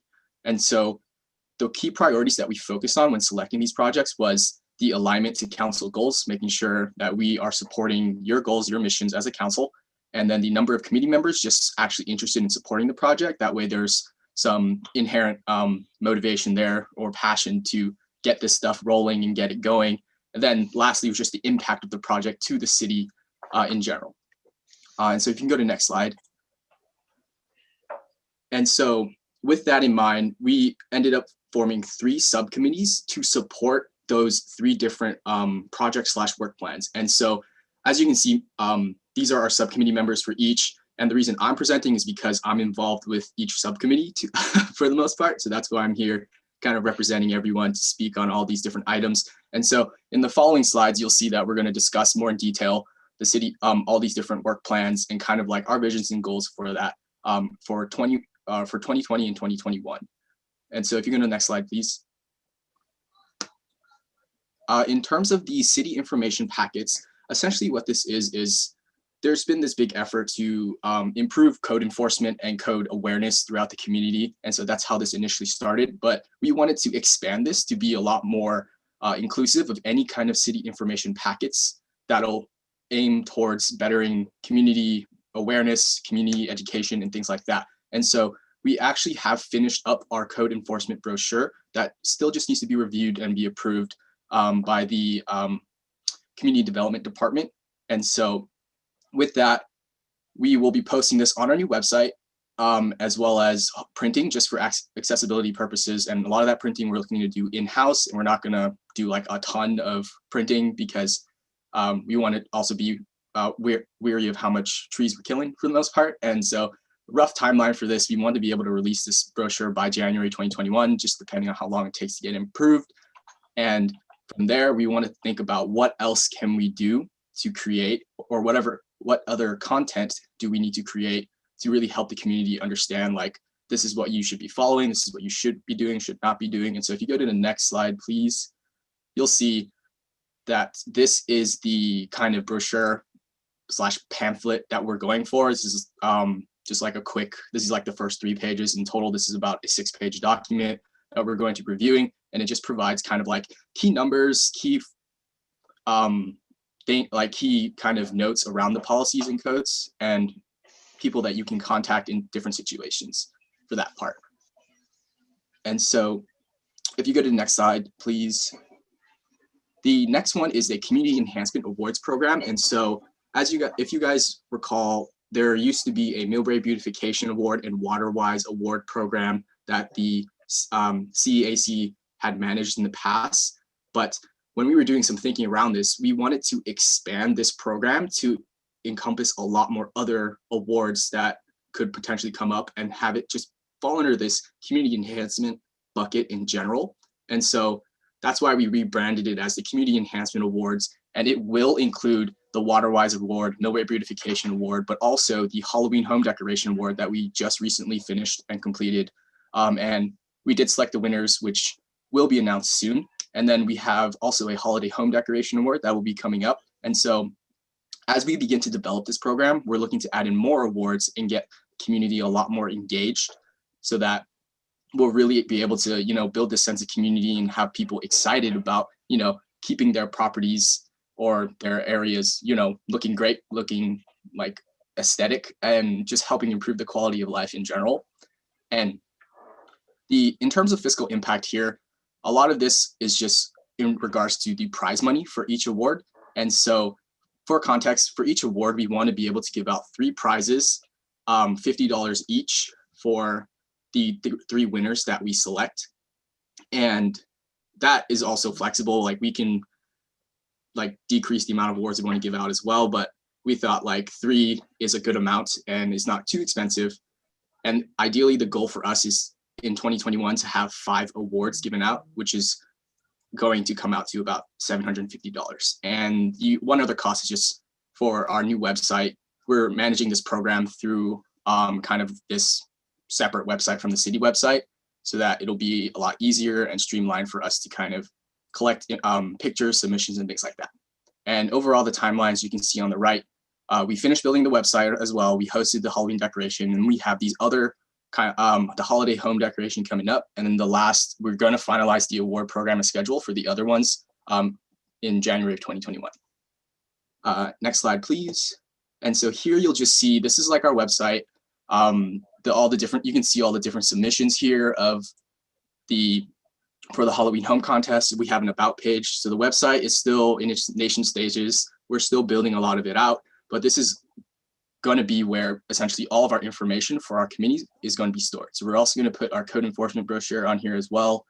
And the website, for if anyone's interested, if you want to take a look at it now, is just millbraeceac.org. Okay, next slide, please. And the last work stream is the Adopt a Spot program. And so this is a brand new program that the entire committee was very, very interested in doing in order to contribute to the beautification of public pieces of land. So essentially what this program is we would designate some pieces of land or property that could be adopted or helped maintained by city members for the most part. So if you think about adopt a highway, community groups can choose to adopt these highways and help maintain and clean up the trash and litter. But for our Adopt a Spot piece, we also wanted to add in, besides just litter trash removal, vegetation control, flower, tree, shrub planting, and then potentially including storm drain maintenance as well, because we think this Adopt a Spot program is just a good way for citizens of the city to help contribute to the public beautification of Millbrae in general. And ideally, I think this program would also help with decreasing public works, landscapes, and maintenance budgets. And so that's why we're going to partner very closely in terms of that when it comes to tree planting and things like that. And this, as well as kind of like this overarching program that will allow us to hopefully expand in the future and have more sub programs and projects that will fall under this, as well as kind of support this in the most part. And the timeline for this is going to be a launch by kind of March 2021, begin marketing and outreach for the most part. And hopefully we'll be able to grant our first spot in April of 2021. And one ask that we have of the council is when we kind of grant these different spots to these community groups and things like that, we would like for you guys to just help us recognize them, just like announce thank you to maybe like the Millbrae Leos for sponsoring or adopting this spot and things like that. And yeah, and so in terms of budget, largely we're looking at determining, like, besides like landscaping costs and things like that, looking into signs and certificates. And so these are very rough estimates. And I have been told that we have in-house sign building capabilities. So I'm not sure about like the cost around that, but I did see that signs online are about like $25 a piece. So not too much. So if you go to the next slide, please.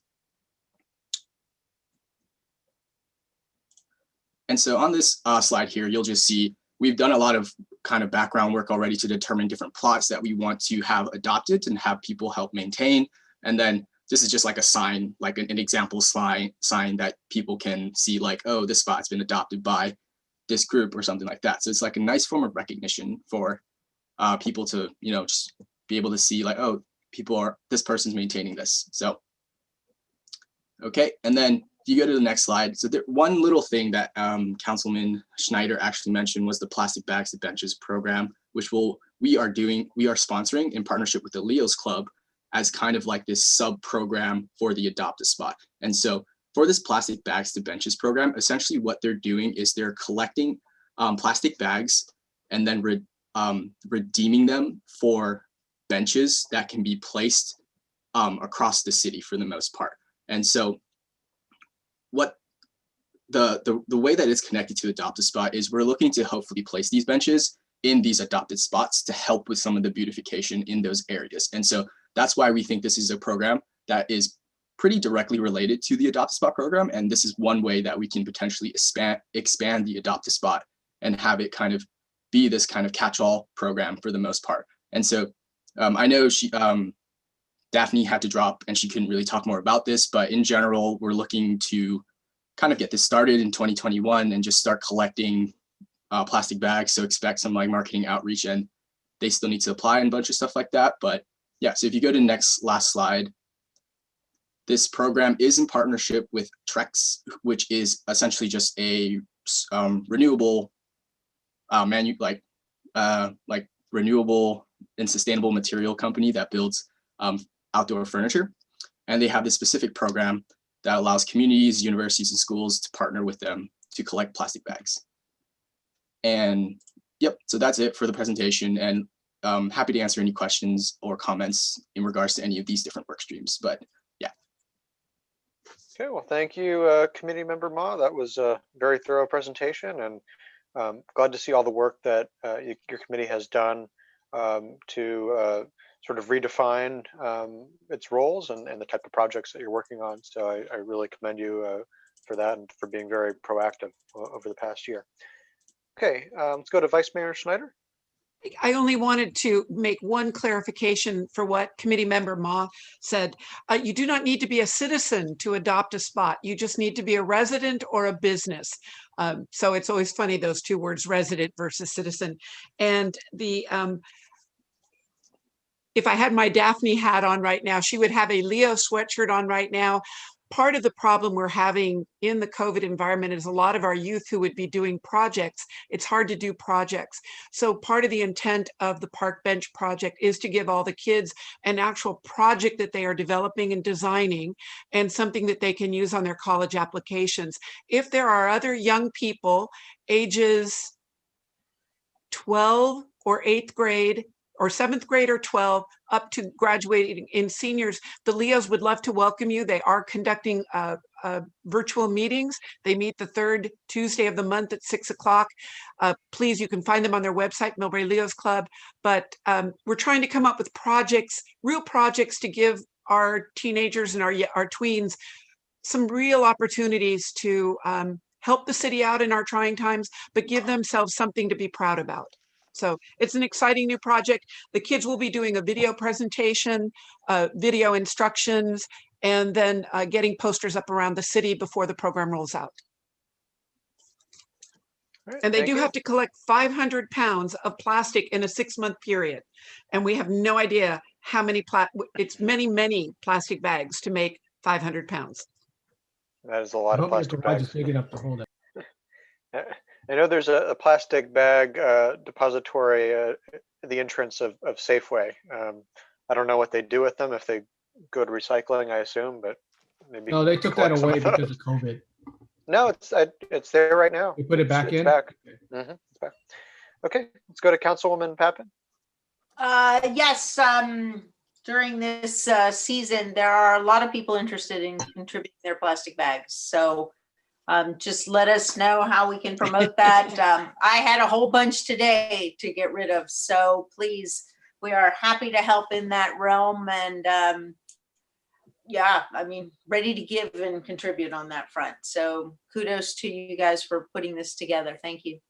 Mayor, can I just, since we may have the public's attention and people Sure. have been gifting me with bags of plastic bags because I'll be the depository for the Leo's Club.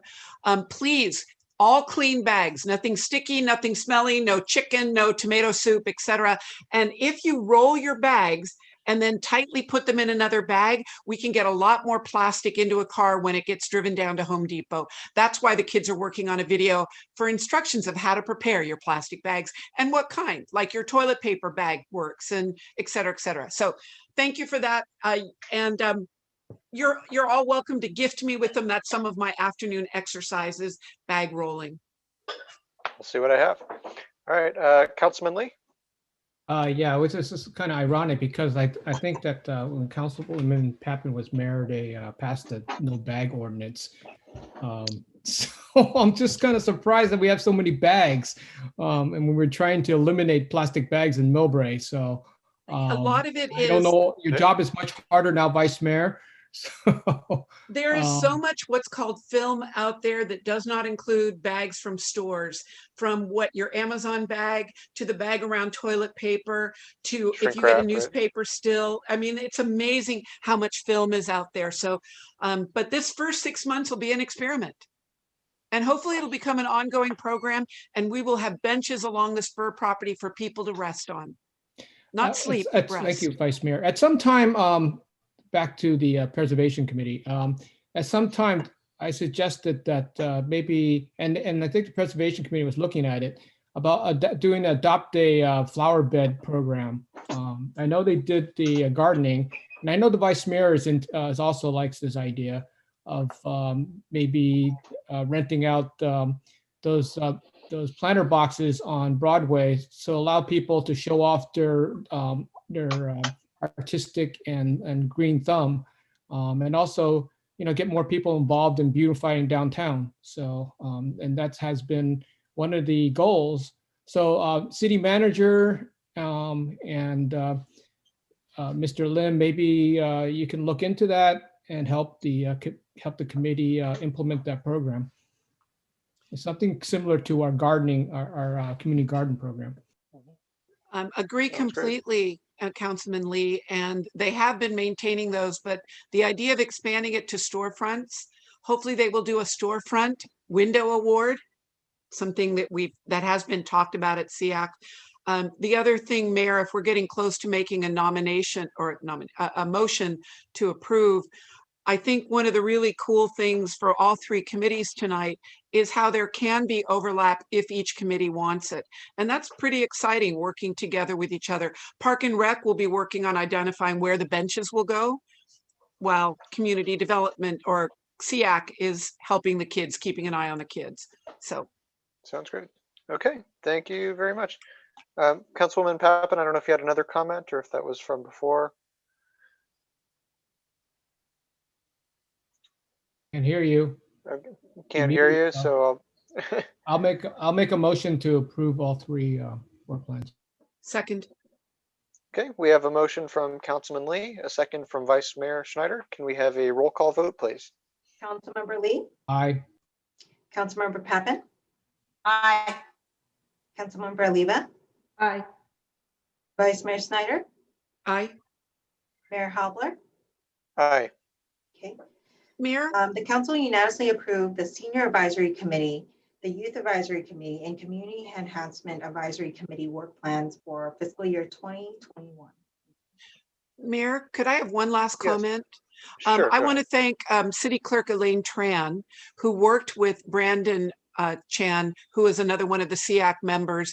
They went through, could we could SEAC develop the website using the city's website tools? Apparently our website software is so old, it has very little flexibility. So the SEAC had permission with the help of the city clerk to create that offsite website.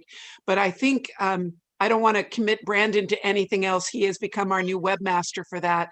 But other committees could potentially partner on. I'm thinking of the Senior Commission's art. They've got a craft sale. There's some other things that we could do with our.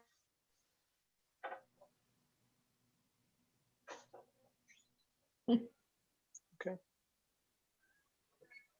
Didn't hear you at the end, but I think we heard all of that. If we can work on that offline. Okay, let's move now to item number 9. This is the public hearing, the adoption of amendments to the Energy Code of the Millbrae Municipal Code to adopt local REACH codes to reduce greenhouse gas emissions. I'm going to go ahead and open the public hearing. And we had a very lengthy presentation and discussion about this at our last council meeting. I think we still have more items on the agenda tonight. So if the council is okay, I think we can forego the presentation on this item and go straight to the public hearing.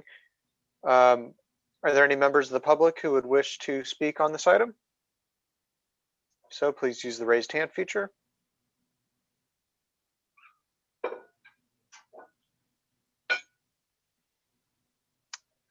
Okay, seeing none, public comment on this item is closed.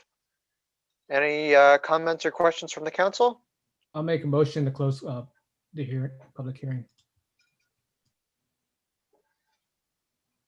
I'll second that. Can we have a roll call vote, please, to close the public hearing? Councilmember Lee, Aye. Councilmember Pappen, Aye. Councilmember Oliva, Aye. Vice Mayor Snyder, Aye. Mayor Halbert. Aye. Public comment is closed. Okay, public hearing is closed. Oh, sorry, public hearing is Public closed. hearing. Okay, any comments or questions from the council? Move approval. Okay. Second. All right, I heard a motion from Councilwoman Pappen and a second from Councilwoman Oliva. Can we have a roll call vote, please? Councilmember Lee, Aye. Councilmember Pappen, Aye. Councilmember Oliva, Aye. Vice Mayor Snyder, Aye. Mayor Halbert. Aye. Okay. The City Council unanimously waived the second reading and adopted the ordinance to adopt amendments to the Energy Code of Millbrae Municipal Code for Title 24, California Code of Regulations, Part 6 Energy Code, and Part 11 Green Building Code to adopt a local REACH code to reduce greenhouse gas emissions. Okay, thank you. That was quick. All right, let's now move to item number 10. This is for the modification to a specific development plan at 401 East Millbrae Avenue, the design review, master sign program, parking variance, and adopting the mitigated negative declaration and a mitigated monitoring reporting program for the construction of a new hotel. This is the Moxie Hotel. It would be at the Weston and Aloft hotel sites. We're going to open the public hearing. Is there a presentation from our staff? Yes, Ms. Mayor, we do have a staff presentation this evening. I'd like to introduce Mr. Roscoe Amata, our planning manager. Thank you, Mr. Williams. Good evening, City Council members, Mayor, and members of the public. Thank you for the opportunity tonight to present the Moxie Hotel. My name is Roscoe Amata. I am the I'm the planning manager with Community Development Department, and I am joined by Sam Fielding, Senior Planner, who is with me tonight and is credited with managing the project from the beginning and bringing it before you tonight. Also here tonight are Jared Yan with the City Attorney's Office, Rincon Consultants, regarding our environmental review, and public works staff. Is also here to answer any questions.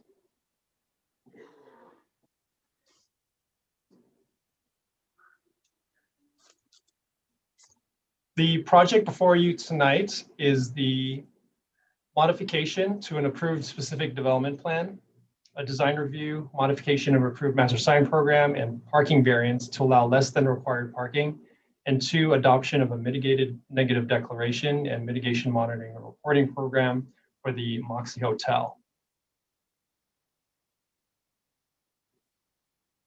The proposed project is for a new 6-story, approximately 70,000 gross square feet, 209-room Moxie branded hotel, which is a part of the Marriott chain.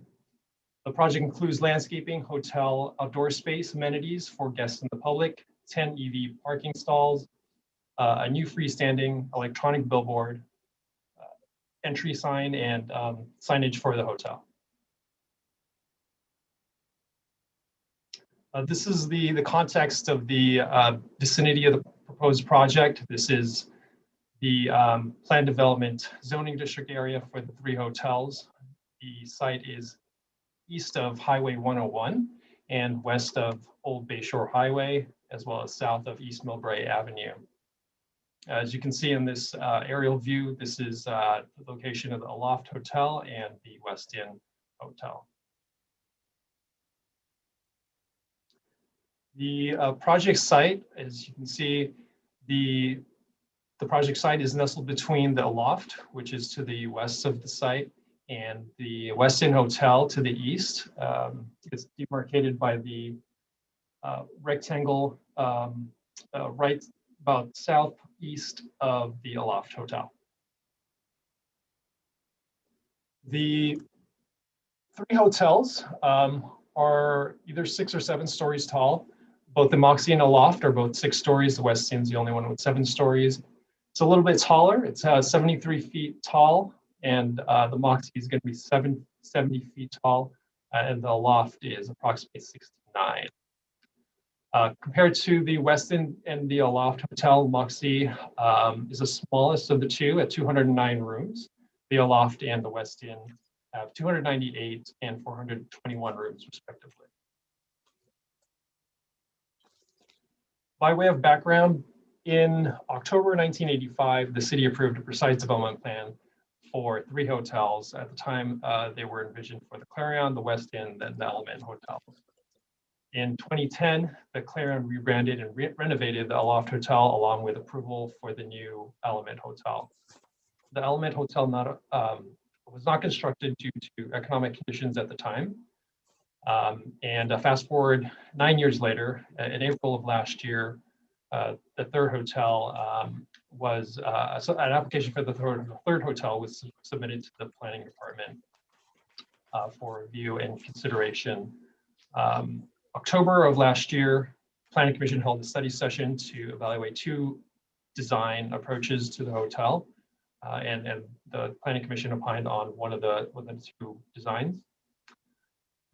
During the summer of this year, the sequel initial study mitigated negative declaration was circulated, and shortly after that, City Council study session was conducted, and staff received architectural design input, and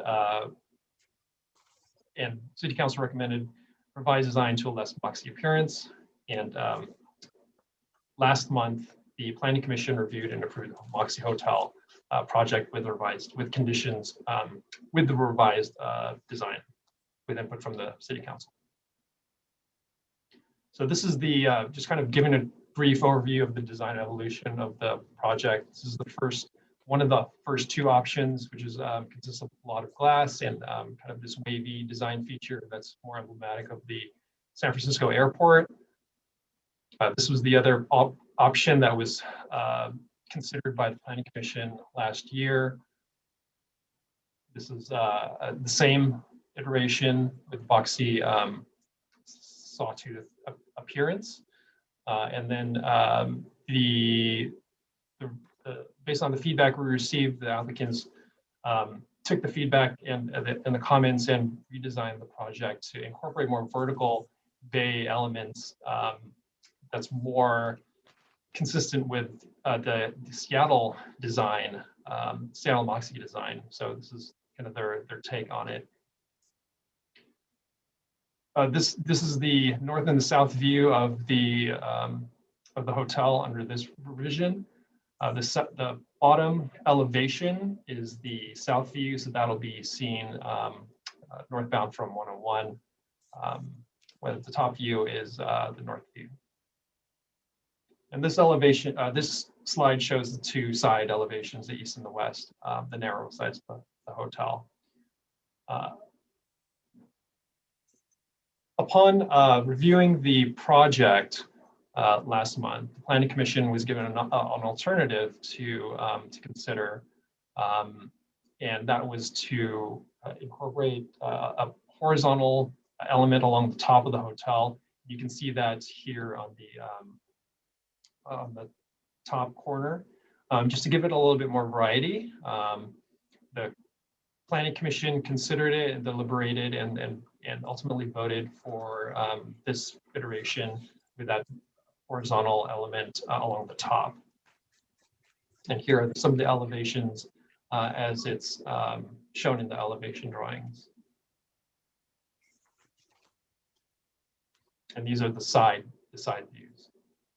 The applicant's here tonight to present a brief overview of the design of the hotel. But in summary, this is the materials and color board. It'll include whether it's steel, plaster, exterior materials, metal panels, board formed concrete, clear anodized aluminum storefronts, and whether it's steel. One other component of this project is the addition of a new electronic billboard at the off-ramp of Highway 101. This slide here, you can see this is the street view of the existing off-ramp. The existing billboard sign will remain, and the proposal is to replace the monument, the existing monument sign of the aloft, which is further beyond the existing sign with a new electronic billboard. This is a site plan view of the project in question. The hotel is located here. The loft is located here. The west is here. The existing electronic billboard is located approximately here. And then 250 feet north of that would be the new electronic billboard that will replace the sign of the existing aloft sign. The new electronic billboard would roughly have the same height as the existing billboard at approximately 58 feet and 672 square feet in area. Here's a street view with a mock-up of what the sign, electronic sign, would look like as you're coming northbound from 101, taking the off-ramp. It'll look similar to the existing electronic sign. Some other signage for the project. There's an entry monument sign that's going to be added to the existing aloft sign, as well as the Moxie signage on the building. So that's all part of the sign package. This is another different perspective, a close-up view of the electronic billboard that would contain the aloft signage as well.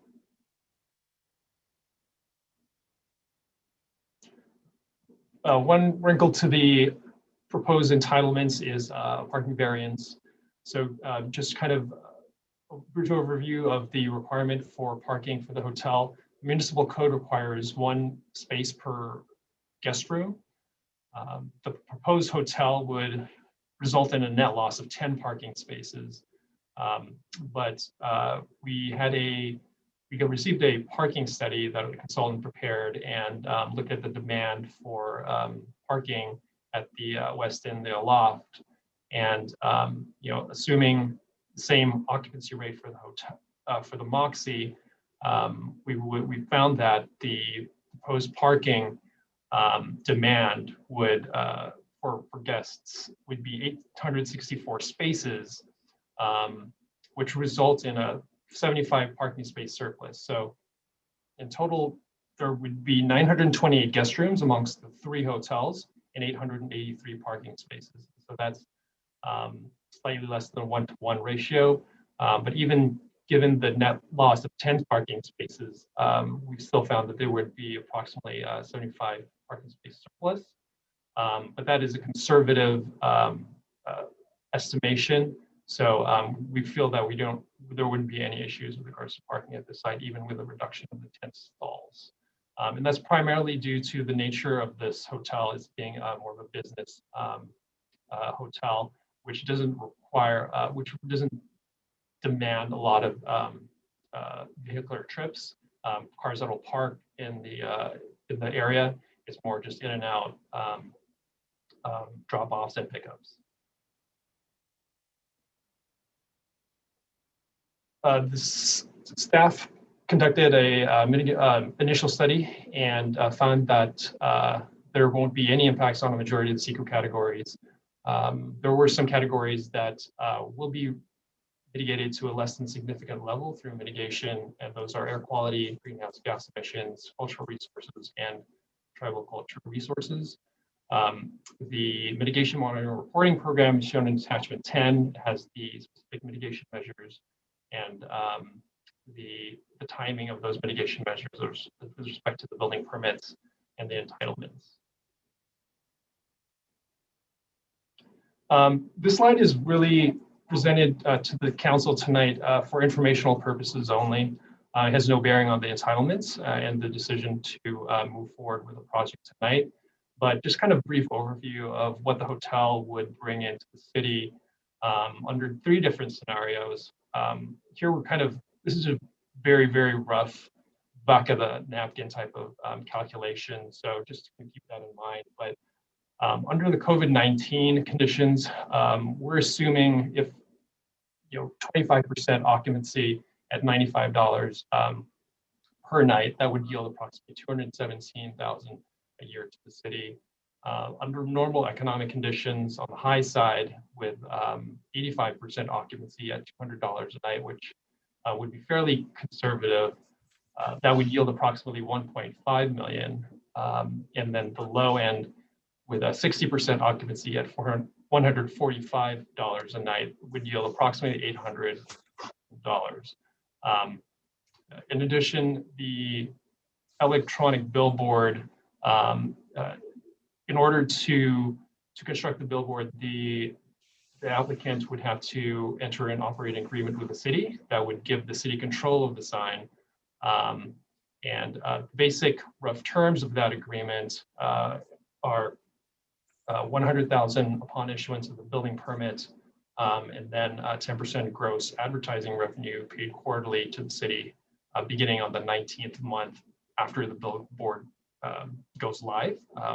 Just given the economic conditions right now, it wouldn't take effect until 19th month after. And so there'll also be some advertising content restrictions that's similar to the existing billboard that's just south of this site. So in sum, staff is recommending that the council approve the modification to an approved specific development plan, design review, modification, and approved master sign program and parking variance to allow less than the required parking, to allow the development of a 209-room, approximately 70,000 square foot Moxie Hotel based on the findings of approval in attachment 1 and subject to the conditions of approval attachment 2, as well as adopt the mitigated negative declaration and mitigation monitoring reporting program for the new Moxie Hotel. This concludes staff's presentation. The applicant's team is here as well to conduct a brief presentation on their proposed project. Staff, the applicant, our environmental consultants, and the city attorney is here to answer questions should you have any. Thank you very much. All right, thank you, Mr. Mata. I think we should go to the applicant next before entertaining any questions or comments from the council. So do we have the applicant present? Is that Mr. Yes, Tazala? thanks, Mayor Holliver. Yeah, thank you. I'll be brief. Hello again, everyone. I know you're familiar with the project, so we want to move quickly tonight, but thank you. We're excited to be before you again this evening after a very thorough 20-month application and approval process here. Roscoe did a great introduction of the project, and I know from our prior study session, we've covered a lot of the basics. So I just wanted to cover 2 points before we turn it over to Ian and the design team for some specifics about the latest iterations of design. I just wanted to remind everyone that this hearing is not the end of the design process. We valued all of the various stakeholder input to date, but there will be some more fine-tuning of the site and building design as we move forward after the approval process and into the building permit stages. So we just wanted to reiterate that it's critical to kind of continue moving towards that process. In addition to the design, I wanted to just highlight again a few of the sustainable features of the site. The building was lifted to meet the latest FEMA floodplain standards. We're going with full building electrification, so there'll be no natural gas connections. We've opted into, at the time of construction, selecting a renewable energy source through programs like the Peninsula Clean Energy Program. We also have on-site electrical vehicle charging stations, and we're going to specify water efficient fixtures and low flow bathroom faucets, etc. So I want to turn it over real quickly to Ian just to talk about some of the feedback we heard from you last time around, just give a brief overview of the changes and then turn it back to you all for questions. So thanks again for your time. Hi, everybody. My name is Ian Murphy. I'm a principal with BDE Architecture, the architect for the project. I'd love to, thank staff for a really great presentation and for all your time tonight. If we could hand the screen over to Joseph Zhang, the project manager and designer on the project. I'll point out a couple of modifications that we've had the opportunity to work with staff and with the Planning Commission to make to the project. So last time that we met with you, we received some feedback that the stacked box effect of the initial design was something that we should tweak and look at. And through further discussion with staff and from a third-party review, there was a lot of desire to add a top element to at least a portion of the building to give a sense of a bottom, middle, and top, as it were. So we worked on adding that to both sides of the building in a way that would still kind of give a more monumental element at the main entry, but still give that desired effect. I'm pretty happy with that. The main architectural move that was requested was to mimic one of the Moxie sample projects that we reviewed in Seattle by stacking all of the angled bays and having them be a little bit more organized in nature. And so we've done that here, and we've tried to keep some of the playful elements of the bays stepping up as they go across the building. But for the most part, they are more organized and traditional in that sense. And maybe Joseph, if you could go to the rendering, it's a little easier to see that. So that's coming off the highway, and then this is entering into from the main vehicular entrance. You can see the bays just stacked up instead of creating sort of a stacked box effect. It's a little bit more traditional. And then if you can go to the next slide. It really helped with the massing quite a bit to add the top portion with a slightly different color palette. Makes the massing a little bit more dynamic. And that's, I believe, the majority of the design changes that we discussed with staff and showed at Planning Commission, and are happy to be able to present to you tonight. Thank you so much. All right, thank you, Mr. Murphy. Is that the rest of the presentation from the applicant?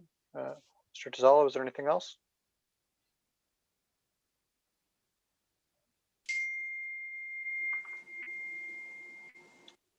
Just going to say, All right. you know, you have, you know, sponsorship here, the architect, and we also have the landscape architect to answer any more questions from the council members. So thank you. All right, thank you very much. Let's go to Councilwoman Pappen.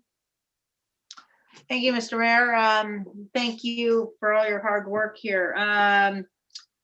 Curious about this parking variance. I know the Loft and the Westin were actually subleasing some of the parking throughout their business. And it seems like the city of Millbrae loses out on some of this. How is that going to work here? You know, perhaps I could go ahead. Go ahead, Tom. I was just going to say real quick. I mean, the trade-off there, council member, is the new hotel and the TOT, you know, which is significant more revenue to the city than the revenue we receive from the parking, excess parking. Well, actually, we don't get any revenue from the excess parking. That's kind of my question. So, do we? I believe we receive parking tax, but and I believe that extends to any spaces that are used for, you know, rental cars. But I refer to our city staff on that. No, that is correct, and it's less. Well, I would like that checked, because I don't think that is correct, and I think we tend to lose revenue on that front. So please have staff look into that, because I understand the TOT and we're excited about all of that, but I think these hotels get around certain airport parking fees that we should be looking at and should be entitled to. So I would like confirmation on that, because I don't think we are getting anything on that front. Secondarily, I'm interested in this signage.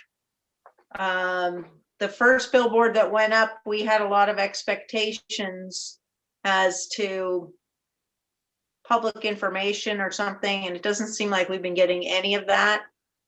It looks like a nice sign, I'll give you that, and kind of excited here, but I would like us to, the contract, to me, I mean, that seems interesting here. I want to make sure that we are not getting into a long-term contract like we did before, where the city doesn't receive the benefit that it should. So I want us to be alerted to that, and understanding COVID completely. Don't mind the delay thing, but I think we really need to stay on top of what's happening with these type of contracts, that we don't get stuck into something, but that the city does receive the benefits moving forward. You said that the city would maintain control over it, I think somebody said, but I want to make sure that, again, the city's receiving the maximum benefit for that. Third question is, you mentioned charging stations. Now, the mayor will probably shoot me here, but have you thought about supercharging stations? It does tend to bring more people in. And I don't know how our new company that's coming in, Lucid, would feel about some of that. But I mean, the idea is to really bring business to you and inside the hotel area. So I'd like, I don't know how you guys operate on that front, but I think it could be very beneficial. There are none in the area, and it would bring people in. And as a final question here, what sort of, I mean, I've stayed at the Moxie, I think, in Portland. Not a lot of, like, they have a little tiny coffee place. So there's not a lot of, I can't say that word. Amenities. You know what I mean? Yes, thank you. What would this hotel have along those fronts? Because there's not really a lot out there, and your Loft doesn't really have anything, and the Westin does. So could you explain that to me, please? Sure, I'm going to go in reverse order. And if I miss one of the first questions, just remind me. So on the food and beverage offering, there is the check-in process is very integrated with a bar cafe style. So it's a minimal food offering, but we will have drinks, both kind of coffee and then in the after hours of the alcoholic type. You know, the concept here really is what we call select service. And so, you know, part of diversifying this hotel to be a little bit cheaper on the rate side and capture a more budget conscious customer is operating it a little more efficiently with fewer employees, hence the, you know, the lack of a full service restaurant. We do, as you mentioned, have that over at the Westin. And so we would expect our guests to either, you know, branch out into Millbrae, order takeout or journey on over to the Westin for if they were looking for a full meal. On the superchargers, you know, I think that's... Wait, before Yeah. you move on there. So yeah, I'm always hesitant.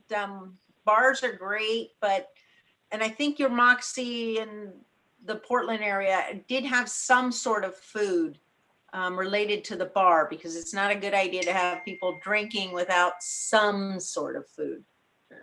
Yeah, there's food. It's more of what we call kind of the grab and go, you know, pre-made type or something that can be easily reheated. So essentially, it's not kind of made to order food, but there are kind of reheatable sandwiches, pizzas, snacks, that kind of thing. You know, light breakfast items. That's kind of the general offering. Okay, now I'm moving to the charging stations. Yeah, so I was just going to say, you know, the items that I had listed to date are one half of our sustainable features and our mitigations required for the you know, mitigated negative declaration. I think one policy or strategy we worked on with staff that I found exciting was there are several other requirements that we are going to have to meet in order to hit the full mitigation measures. And our discussion was, you know, we have many more steps to go through on the design process, and rather than try to make up, you know, these requirements now, once we get our specialists and those engineers on board, they can work with us and with city staff to determine the most effective measures that will be kind of mutually agreeable with the city. So there's a long list, and more of these charging stations and different kinds are on that list. And as we go towards our building permit, we'll be refining just which of those measures we're going to go ahead and pursue. But there is a mandate that we will hit, you know, some of them, and they have a carbon offset assigned to each, you know, essentially as a menu. Okay, so if you would, and it doesn't sound like you've done this before, you have a partnership with a company like a Tesla for supercharging. It does bring a certain clientele into the area, which doesn't currently have access to that presently. So I don't know if that's something you're interested in, but obviously I'm trying to encourage that kind of thing. But just a thought process on that. So then to the signage, I think this is more related to city staff, that whatever type of contract you get into, I don't think the last one we had was very beneficial, and I would like to make sure that this one, whatever we get into, is more beneficial to the city in terms of pricing and the length of the contracts, and also, you know, I guess the control. So I would ask city staff to look more closely and discuss what benefits we were supposed to get with the first one that didn't really happen, and what we look forward to in this one, please. And I think that's about it. Thank you. Oh, and also I want to know I want a clear understanding of parking at all these hotels. And I do not think the city has been receiving any tax or anything on that. So I would like that clearly presented to us, please. Thank you. If I could make a quick note. Yes, go ahead, Mr. Yan. operating agreement on the sign will come back before the council for separate approval. I think staff is still working with the applicant to hammer out the final terms. We've come to terms on kind of a handful of key business terms that were presented to you as part of the presentation, but we will return with a more fleshed out agreement. You know, Ms. Brady, if I may, real quick, to address that one issue. For the last couple of years, any public announcements that we have requested about front media, they have acquiesced to it. We have been able to use the electronic billboard sign for public information, from COVID announcements to events within the city, just for the record. Yeah, and you know, I remember that item very well. I was on the council subcommittee that worked on the first billboard when it came in, and I remember the discussion that came up, and we did have a council discussion about whether we wanted the signs to have a reserved amount of time for city, city events and city updates. And I believe at the time, and I don't know if it's changed since then, but they offered the advertisements in 8-second intervals, and there were 8 advertisements running at any given time, and they rotated 8 seconds each. We did discuss, you know, whether we wanted reserved time for city information, but we decided not to do that because that would reduce the total, you know, pot of revenue generated by the sign if we were, you know, preventing other types of advertisements from being run. So what we decided was to have an agreement with Outfront that if there was space available, they would show city advertising or city, you know, information. However, the sign has been so successful that those opportunities for space available have been very, very limited. And as a result, so unfortunately, we haven't had as many city events publicized on the sign, but we are receiving a lot more revenue than we had initially projected. I believe it's in the range of $500,000 or so a year. Okay, so I think that's something that Mr. can Mayor, be worked on. Yes. Yeah, just for clarification, yeah, if we could kind of see those figures. I had thought we were just getting a lump sum yearly. No, there was a minimum annual guarantee of about 200. I think it was 250,000 a year, and I think there may have been a CPI increase. So maybe it's 3% increases 3% a year. But I recall, and this information might be a little bit out of date, but we were making basically double that amount. Yeah. Okay. Yeah, if we could just see confirmation on that, that'd be awesome. Yeah. Thank you, sir. I was on the subcommittee with you as well, and I just was I remembered that that contract had an expiration date too, or a renewal date, I should say. Do we know what that do you remember what that renewal date was? I'm thinking it was at least 20 years or something, but very long term. It was long term, right? It was a very long term contract. Yeah. There was a great deal of investment to build the sign, and the proprietor needed to recoup that investment. But we can look at the terms. I think this notion is very common with outdoor, of having a minimum fee they guarantee, and then they apply a percentage. So anything over the minimum you would get back as a percentage. They're pretty standard, but we should look and refresh our recollection as to what it is and get back to you, Councilmember Pappan. Thank you very much. Thank you very much, Ms. Kasman. Okay, let's go to Councilman Lee. Yeah, so I'd like to ask the applicant now. I know probably not going to get an answer, but I'd like to have some sort of commitment that we can get some PSA announcements. Last time I fought for PSAs, and I wish I was the minority. But I don't think the PSA, if we can just ask for 4 PSAs, I don't think that's going to cost a lot of revenue, that appreciable revenue. So I would like to ask the applicant to commit to having at least allowing us to have 4 PSAs a year to advertise our, Art and Wine Festival or Lunar New Year Festival, that sort of thing. Yes, that is a part of our understanding of the agreement as it sits. I just think, kind of to your point, Councilmember Lee, it was kind of a sub bullet because it just isn't a major portion of the total time. But yes, that's part of our understanding today, and there will be, at the discretion of the city's use, those public service announcements. Okay, we really appreciate that. And thank you for changing the architecture. Although I did like the other one, I thought it brought a lot. I thought it made the building a signature entry statement to Millbrae. And I really appreciated the thinking out, forgive the quote, the thinking out of the box sort of approach. I really liked that. I really liked, because it's so different from any other buildings around the, in the Bay Area. They could give us it would have given us an iconic look. But I'm just, but I'll defer to my colleagues. But I think that you kind of made a nice compromise, so I'm okay with that. But I really appreciate your first rendition, so I just want to compliment you on that.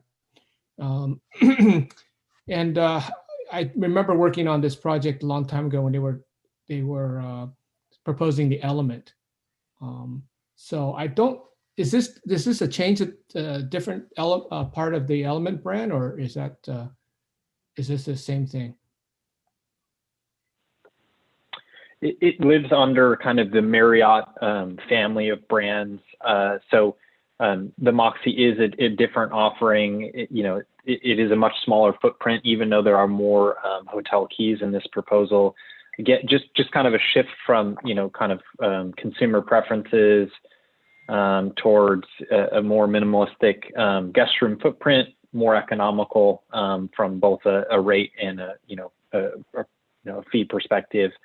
And again, it's just kind of the shifting consumer preference towards the millennial taste of being outside of the room, out exploring the city or whatnot. So we just kind of updated that from what was previously presented, but it's still within the Marriott brand of hotels. Okay.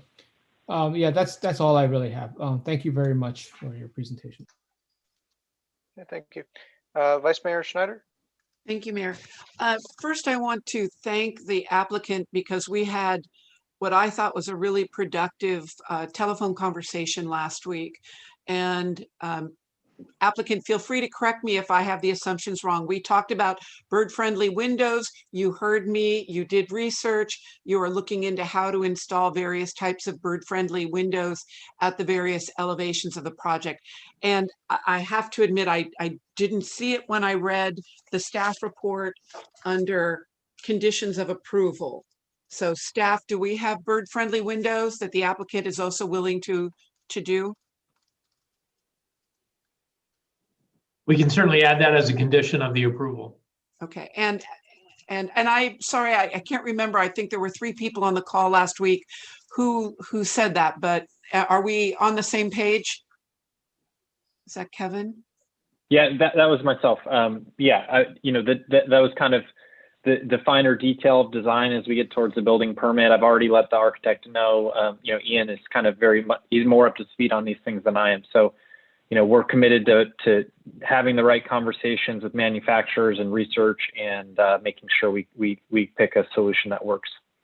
And I very, very much appreciate that. Staff, if we don't have it tonight under conditions of approval, I don't want to delay tonight. Is there language we can come up with tonight, or is there a way to make it a First Amendment? I don't want to delay. But I want bird-friendly windows. So how can I get my cake and eat it too? Well, any condition in this public hearing that you wish to add to the conditions of approval, I would make that as part of the motion, provided, and it sounds like the applicant would agree to it. You simply make it as part of the motion this evening and add it as a condition. What we didn't talk about, Kevin, was public art. When I look through all the drawings that you provided us, I see that at some of the other Moxies, there is public art. I think some of your landscape components are somewhat artistic, the maze and things like that, but we really didn't talk about public art. Millbrae is just growing its public art base, and I think it can do wonders for getting people to come here, people to come and walk, come and see. I know you're hoping to serve mainly your people staying at the hotel, but I'm hoping people of Millbrae will also come to your hotel and get a drink and enjoy it. Are you open to public art? It's referenced in the document, but it's not, again, I don't think I saw it in the conditions of approval. And if there was one place where public art could be advantageous to both the city and you, would be right at the entrance where there's currently the aloft sign.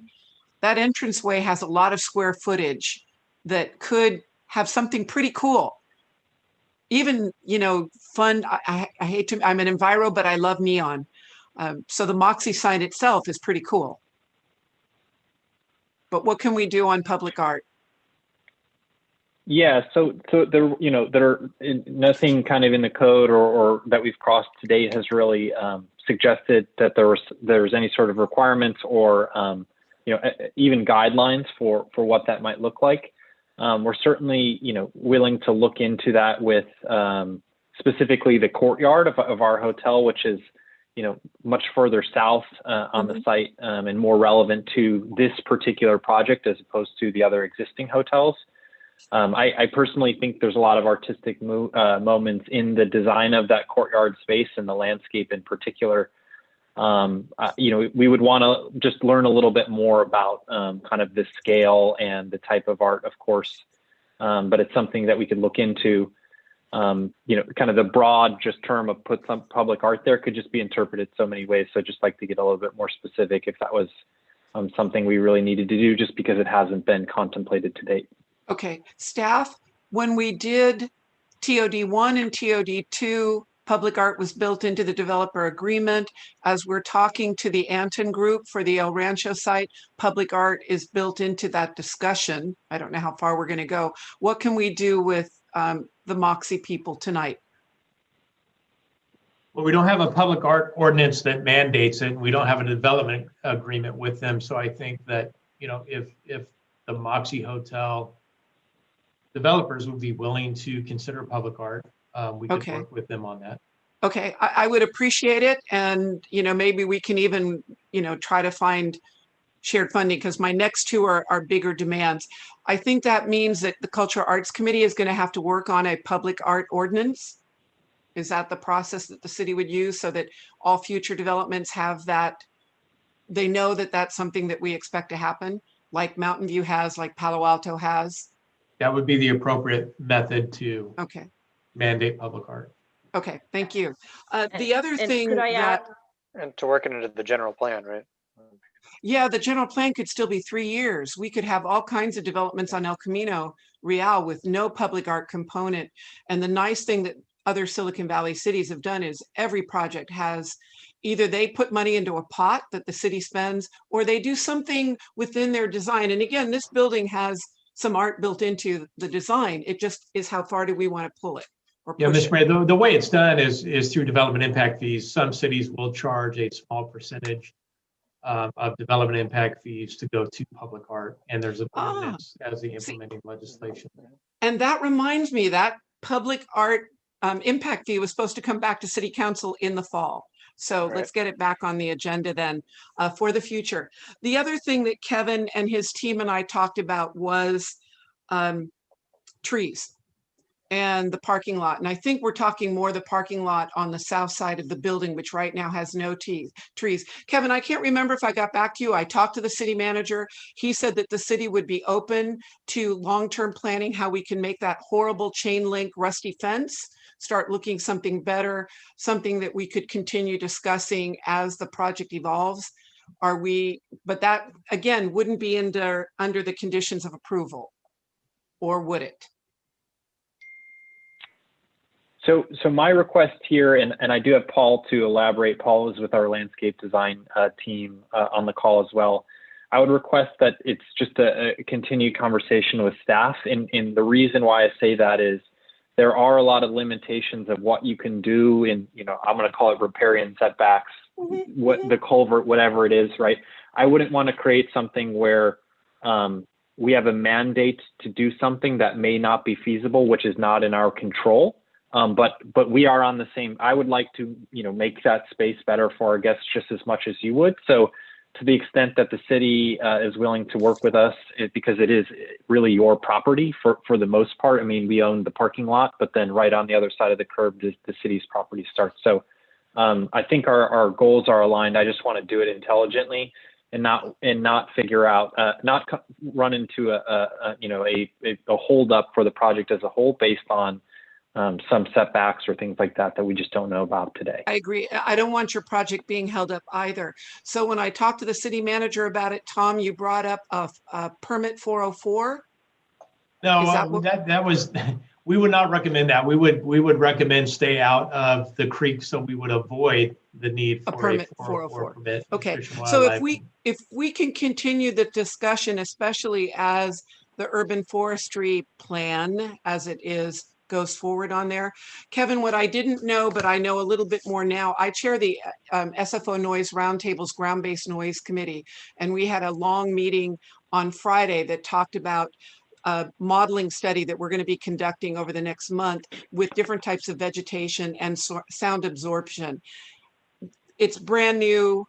I don't have any answers for you, but I'd love to keep your team involved in that, because plantings, and for the people to see it, this is what I've been calling it Cohen Canal, but apparently it's El Portal. This structure does nothing but bounce noise all over the place. So I think long-term from the SFO Noise Roundtable, we'll be making recommendations for more plantings everywhere FAA will allow us to do it. But that's a study that is going to be happening over the next 2 months on that. So, okay, I won't push for that one. My last one was, I have been serving on various sea level rise committees. I know you're on the new FEMA maps, which are 10 feet. I had to approve, according to the FEMA guidelines as they were, Oracle built a high school right at 5 feet above sea level, which is going to flood. The one thing that the Oracle Design Tech School did was move their mechanical and their electrical as high off the ground as possible. I'm looking at your plans. It looks like they're at ground floor level in the back of the building. Right now, the new guidelines, I don't think exist, but I would encourage you to think that someday you're going to flood. I hate to be pessimistic, but it's just reality with sea level rise. And try to move your mechanical and electrical as high up as you can, as high off the ground as you can. Yeah, understood. I think there's a certain amount of ground floor equipment, but the vast majority of it does sit up on the roof behind screening. But if you wanted to talk more, we'll take that into account. And if you wanted to talk more, Ian and Joseph would be the best to answer that specific question. I want you to be successful, and I want all of our buildings to survive flooding as best as they can in a world that we're still learning how to predict. With that, I like the new plan. I thank you so much. I do like the courtyard. I looked at your plans in terms of Councilwoman Pappin's discussion of food. You do have a kitchen. So I guess maybe instead of just everything packaged in clamshells, I do serve on the statewide commission for recycling market development. I'm going to tell you that there are some new laws coming into place, or some new recommendations for laws coming in January. One of those, of course, is food recovery, and your kitchen should probably have some room where food can go into a reuse system. That's a new mandated law. 20% of all food that is edible must be recovered for food edible programs, and that law goes into effect in January. Your kitchen should have enough room for it. I work in this field. I'm happy to talk to your folks about space allocation for zero waste. But with this, I'm really happy, and I welcome you. If we vote for this, I welcome you. And he told me it's going to take 6 more months of design, but I'm ready to break ground. All right. Thank you very much. Yes, I do appreciate the new design. I think it fits in very well with the Aloft and the West End next door. I do like the sort of the charcoal color along the roof line in the upper floors. I think that's a nice addition to the design. So thank you for all of your hard work on this. I did have a question, I guess, maybe for Mr. Mott or Mr. Williams. In terms of Mr. Mayor, the, if I might clarify before we get too far afield from Councilwoman Schneider's comments, I just wanted to make sure that we had a good understanding of what is going to be going into the conditions of approvals. So is it are we putting the bird-friendly windows in the conditions of approvals? Yes. And do we have a specific commitment on the bird-friendly windows? Is it a specific percentage, or is it, do we have a sense for what that commitment is? Well, to me, it would be 100% because we're on the Pacific Flyway and an incredible number of birds die by building, die by window. But when Kevin and I and his team talked about it, they've got a really good concept of how the landscaping can contribute or not contribute to bird deaths. So I feel pretty comfortable they're on the right track. I just was impressed that they listened to me. Did we do that on the other buildings? Did we require that No. on the Sierra I project? tried. And the, I don't believe so, Wayne. I brought it up. Just like there's lighting issues, but I think just like trying to get sound absorption materials, external materials that would better absorb low frequency noise. I don't think it was, I came in too late in the process. That was my first couple of council meetings. So no. Okay. And the I had science a has been question. moving quite a bit. So Okay. and Go the ahead, other Mr. question Yan. was so maybe we can say a plan for bird-friendly windows subject to staff approval. Yes, Would then that I only be nag staff. acceptable? And then also for the public art, is that also going to be part of the conditions of approval? I don't think I quite got commitment from the applicant on that. So, Mr. Tazala? Could I note on that? I'm Tuya Catalano with Ruben and Junius and Rose. yes. So I think on the public art, obviously, I think the project sponsor's objective is to make the project successful as well. So I think we have a common objective there. And for the project to be attractive and both to attract people there are all positives. But in terms of the public art, I would hope that you would accept that we will look into opportunities to see if any art can be incorporated in the project, but not have that as a condition of approval. I know some other jurisdictions have dollar values that you have to have art by a certain amount, and those are things you can anticipate ahead of time if they're in the ordinance. But since we did not anticipate something like that as a requirement, I would hope that you could accept that we will look into certainly opportunities to make the project more attractive. And then I wanted to mention on the bird design as well. I think typically when you have ordinances that do require certain bird-friendly windows, they are only within a certain zone because birds tend to fly only, have collisions with windows only at certain heights. So I would not hope or expect that they would be 100% of the windows because I don't think that that's typically the hazard zone for birds. So I would have to check on that. The only way I would differ with you is between the train station and SFO, there is so much light. The new studies are showing that light at night is confusing those birds that migrate at night into windows that are taller than the ones that we're thinking of where the bird crashes in because it's in a low-lying shrub. And I think I referenced a couple of documents that Audubon has recently been doing. So we are on the Pacific Flyway. We have all kinds of birds flying up and down twice a year. So I'm willing to work with this. This might be our first building with bird-friendly windows, and we'll all be learning from the process. Yeah. Thank you, Councilmember. I would just appreciate some flexibility since it's not a code requirement that we were anticipating up front. So we just appreciate a little bit of flexibility. Okay, in which case, Tom, I would love to see us look at some updates of our codes. If the state of California building codes don't have bird friendly, then we need to do it ourselves. Right, thank you. Okay, so I had a question. Just to go ahead, confirm, Mr. so Yan. we have a condition of approval for a plan for bird-friendly windows subject to staff approval. And we have the applicant will consider both public art in the courtyard and tree-based improvements. A tree plan for the parking lot in the back, or working with the city on eventual greening of the back there as we learn what we can and can't do. But those are not going to be conditions of approval.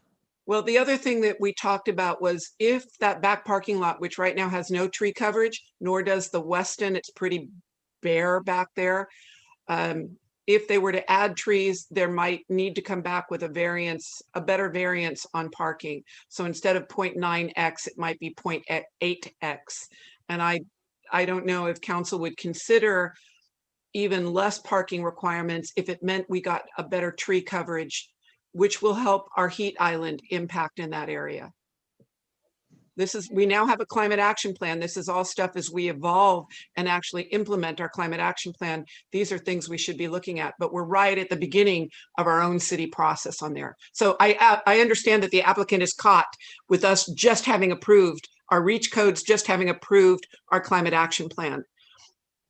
And I just appreciate their willingness to work with us. I know that didn't make your job easier, Jarrett. I would love it all built into conditions of approval, but I think the way Kevin and I left it was as the project evolves, and for me, example, I would be happy to have less parking if that meant we had more trees on site. But I may be the only council person there. That's great. Yeah. I think this is something that can be worked on, offline. Yeah. Personally, I would not support reducing the parking at this time. I would look to maybe, the perimeter around the property as places to add trees, or maybe in the courtyards.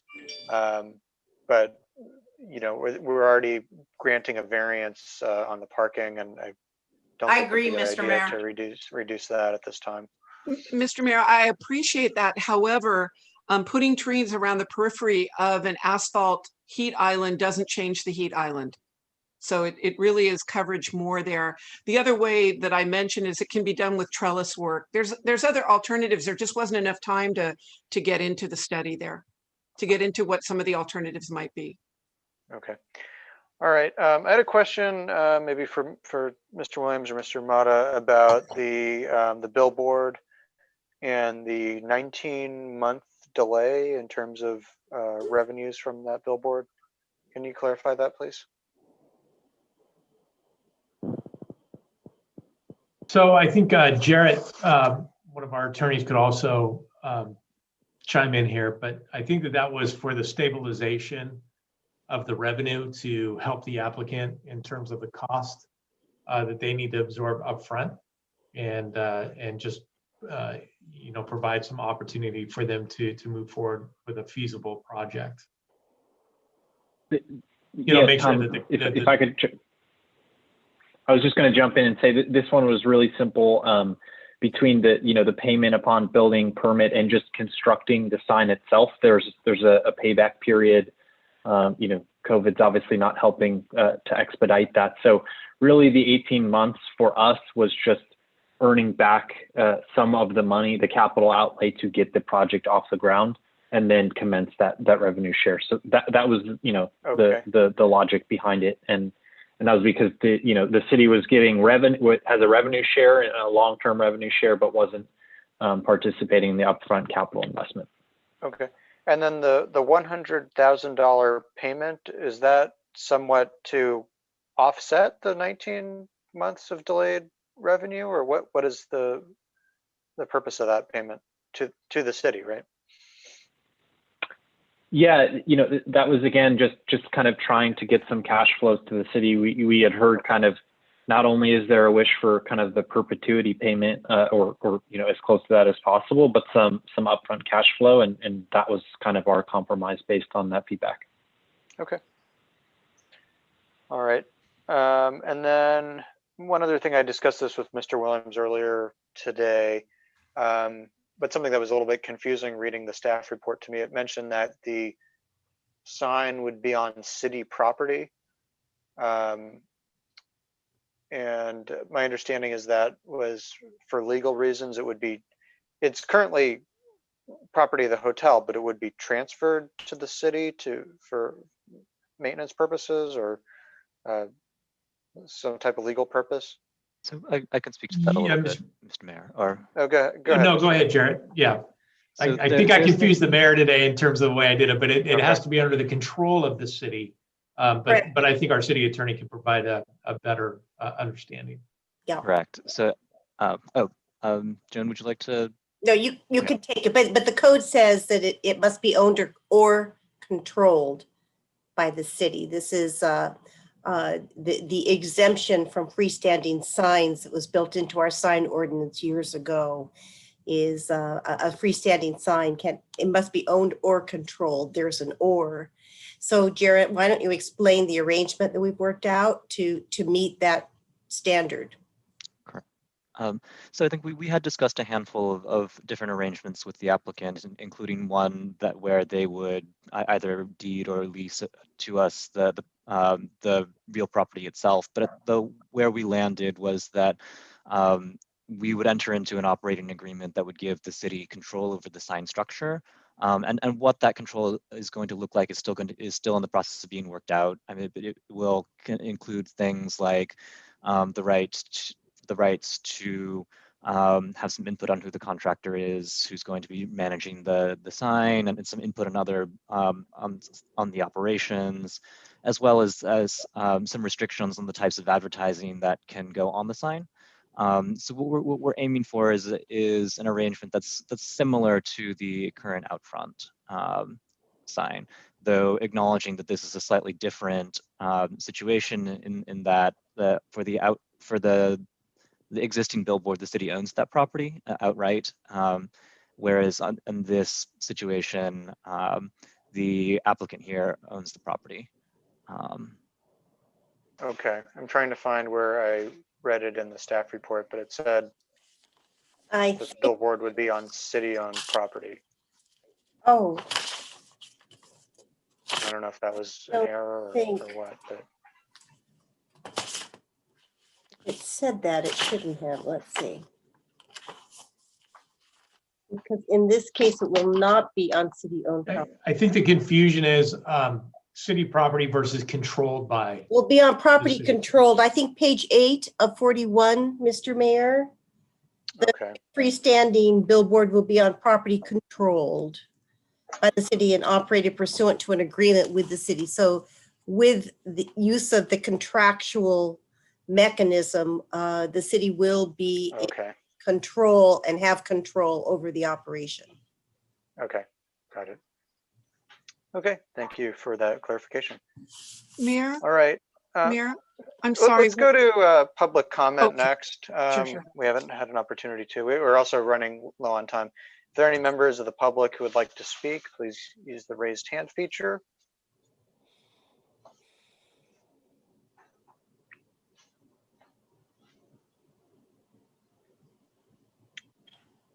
All right, seeing none, public comment is closed. Can we take a motion to close the public hearing? Motion to close the public hearing. Second. All right, we have a motion from Vice Mayor Schneider, a second from Councilman Lee. Can we have a roll call vote, please, to close the public hearing? Councilmember Lee. Aye. Councilmember Pepin. Aye. Councilmember Aliba. Aye.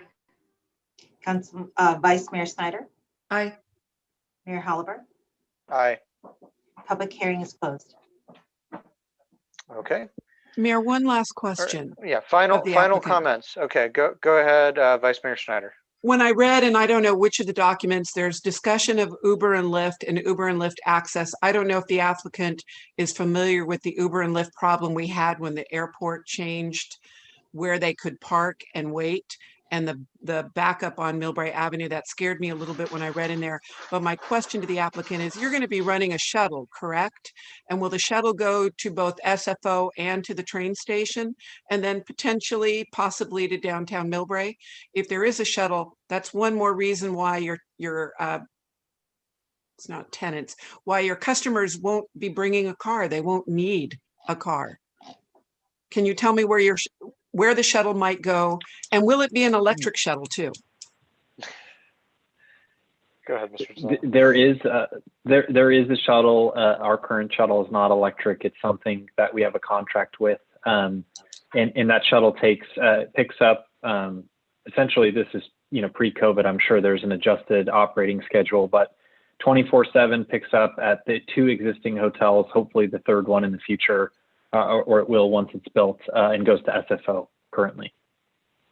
Do you think there's any chance that it might go to the train station too? It's based on where our customers are most interested in going, and to be candid with you, 99% of those customers, when using the shuttle, are interested in just going over to the airport. We have a lot of airline crews and et cetera, But Okay. if that were to change or there was a demand from our customers, we're in the customer service business. So we could amend that in the future, but that's Okay. obviously turned upside down currently. So A little helpful hint, working it's on possible, trying. but not. Okay. Trying to electrify SFO in general because it reduces noise. And there's an electric bus company that manufactures in Burlingame. Might be Welcome to something the to look neighborhood. into, might be something to look into in the post COVID days if they bring back, the Dreamforce convention and other large conventions to transport people to the station. Something to consider. Okay, Councilman Lee, final comments? Yeah, I just wanted to confer with Vice Mayor, if possible, about the opportunity to have the project do a study on bird strikes rather than making them required to have bird strikes mitigation, because it might not be an issue. In that case, they'll be spending a lot of money and time performing a project that's not really necessary. So I was wondering if the mayor would be happy, would a vice mayor would be agreed to amend her request to Probably have not, Councilman, because windows kill birds everywhere. I understand that, but if it's not a problem, because we have the Westin there, and I haven't heard the issue about a problem with the Westin or a loft. So if there's not a problem with those buildings, then we're requiring them to do something that's different from the other buildings. Because those buildings were built a long time ago and we're in the 21st Well, century. I know that, but do they have bird strikes? Yes, every building has bird strikes. Is that a big problem? Yes. Building? I mean, you have the Yes, statistics. thousands of birds. All we would have to do is bring in somebody from the Audubon. I don't doubt what you're saying, and I know that I don't think we need a long debate about this, but yeah, I'm just asking. So that's fine if you feel that way. You guys, we signed a climate action plan. These are all parts and parcels of having a more sustainable world. There are going to be changes. And I know you're very and you're very good at bringing up many good topics. So I'm just asking you. I would prefer not, Wayne. I think that they'll come back to us and say, hey, we think it's only feasible on the first 2 floors and maybe not feasible on floor 6. And if they have the data for that, I'm reasonable. Yeah. Yeah, I think, Councilman Lee, I don't see why we need to debate this now when the applicant has been, I'm not planning to debate. I'm just asking. This is a simple question. Okay. All right. Do we have a motion? Make a motion to approve. It's a motion, right? Are you going to recommend all the pieces of all of the above action, all the recommendations? Okay. With the one addition of bird friendly in the working with the staff on developing a bird friendly windows. Yeah. And public art as well, right? Was that going to be? Well, I think the public art was to talk about it because we don't have the ordinance yet. But Yeah, the bird friendly windows they were willing to do as a condition of approval. Okay. All right, is there a second? Second. All right, we have a motion from Councilman Lee, a second from Vice Mayor Schneider. Can we have a roll call vote, please? Councilmember Lee. Aye. Councilmember Pappen. Just wanted to clarify where we're going to get information on the signage. Yes, and as and on the parking tax And the as parking, well, right? correct. and the parking tax. Yeah. So what am I approving? Well, but you're not approved. The sign comes back to you. You are approving the ability to put a sign in. This contract comes back to you. That's right. This is a land use decision that the sign contract will be coming back to the city council. Correct. And that includes the parking issue, right? Yes, I just want you to know, I remember this comes up in the past, and I looked at our parking tax ordinance, and the parking tax ordinance has an exemption for any time that a parking fee is tied to a hotel room. There's basically an exemption for hotels. I think the reason for that, going way back to when this ordinance was enacted, that I remember, was that there was some sense it was double taxation that we're getting taxes from the hotel, and the hotel felt that it wasn't fair to tax us for the room and for the parking. But And I'm sorry, but now that we have like a parking, what do we have? A parking, what's that thing, Tom, we just did? A parking. Develop a parking authority, but that's only for the Millbrae stationary specific plan area. Not so general. that's And not that doesn't apply to private property as well, right? So what we were trying to avoid with the parking tax ordinance was some. Well, I understand what you're saying. It's Okay, just that so I just they've been making money outside of the hotel rooms. So this I is get not that, and I think purpose. that the city manager is going to check to see if we are getting some revenue in this regard, but I just want the council to know I'm trying to manage expectations. I have seen it in city budgets before. Yes. Well, and I have seen it. Yes, and the intent of the ordinance was the fear that there would be literally parking lots springing up as they were in San Bruno and South City, the park and fly lots, those kinds of things. And if those developed in the city of Millbrae, there was a desire to tax them. But the actual ordinance itself does have pretty clear exemption language. So let's see what does happen in the city, because it could be that we have a deal worked out with the hotel operators.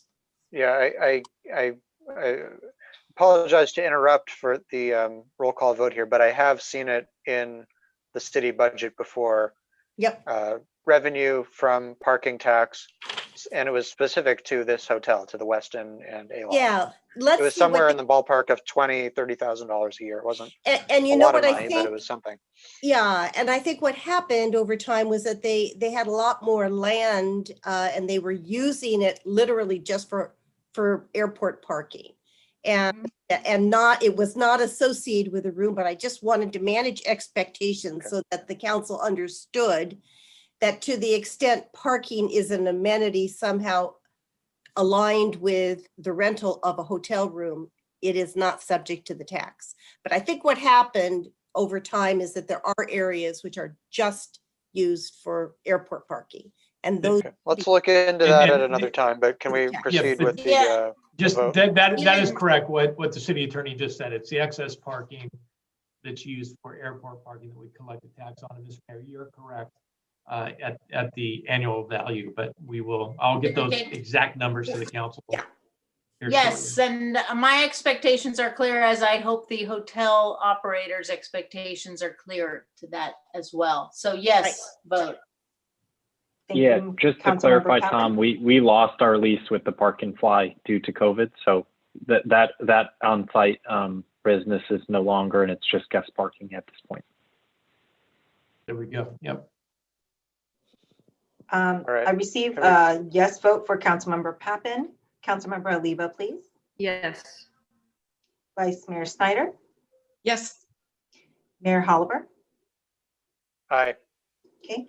The City Council unanimously approved the modification to approve a precise development plan, design review modification of approved master sign program, parking variance to allow less than the required parking, and the approval of sign and use permit for electric billboard on city controlled property, subject to the amended conditions of approval, and 2, adoption of the mitigated negative declaration and mitigation monitoring and reporting program for a new Moxie Hotel at the Westin and Aloft Hotel site. Okay, thank you everyone for all your hard work on this, and for the hotel applicants, we look forward to continuing to be a strong partner in the community, and continuing to work with you on this item, and seeing the sign agreement come back to us at a later date.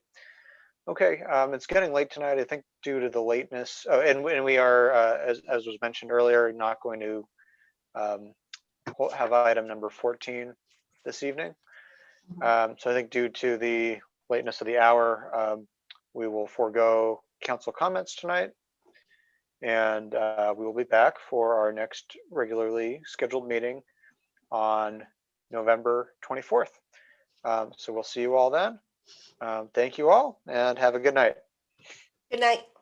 Right. Bye, everyone.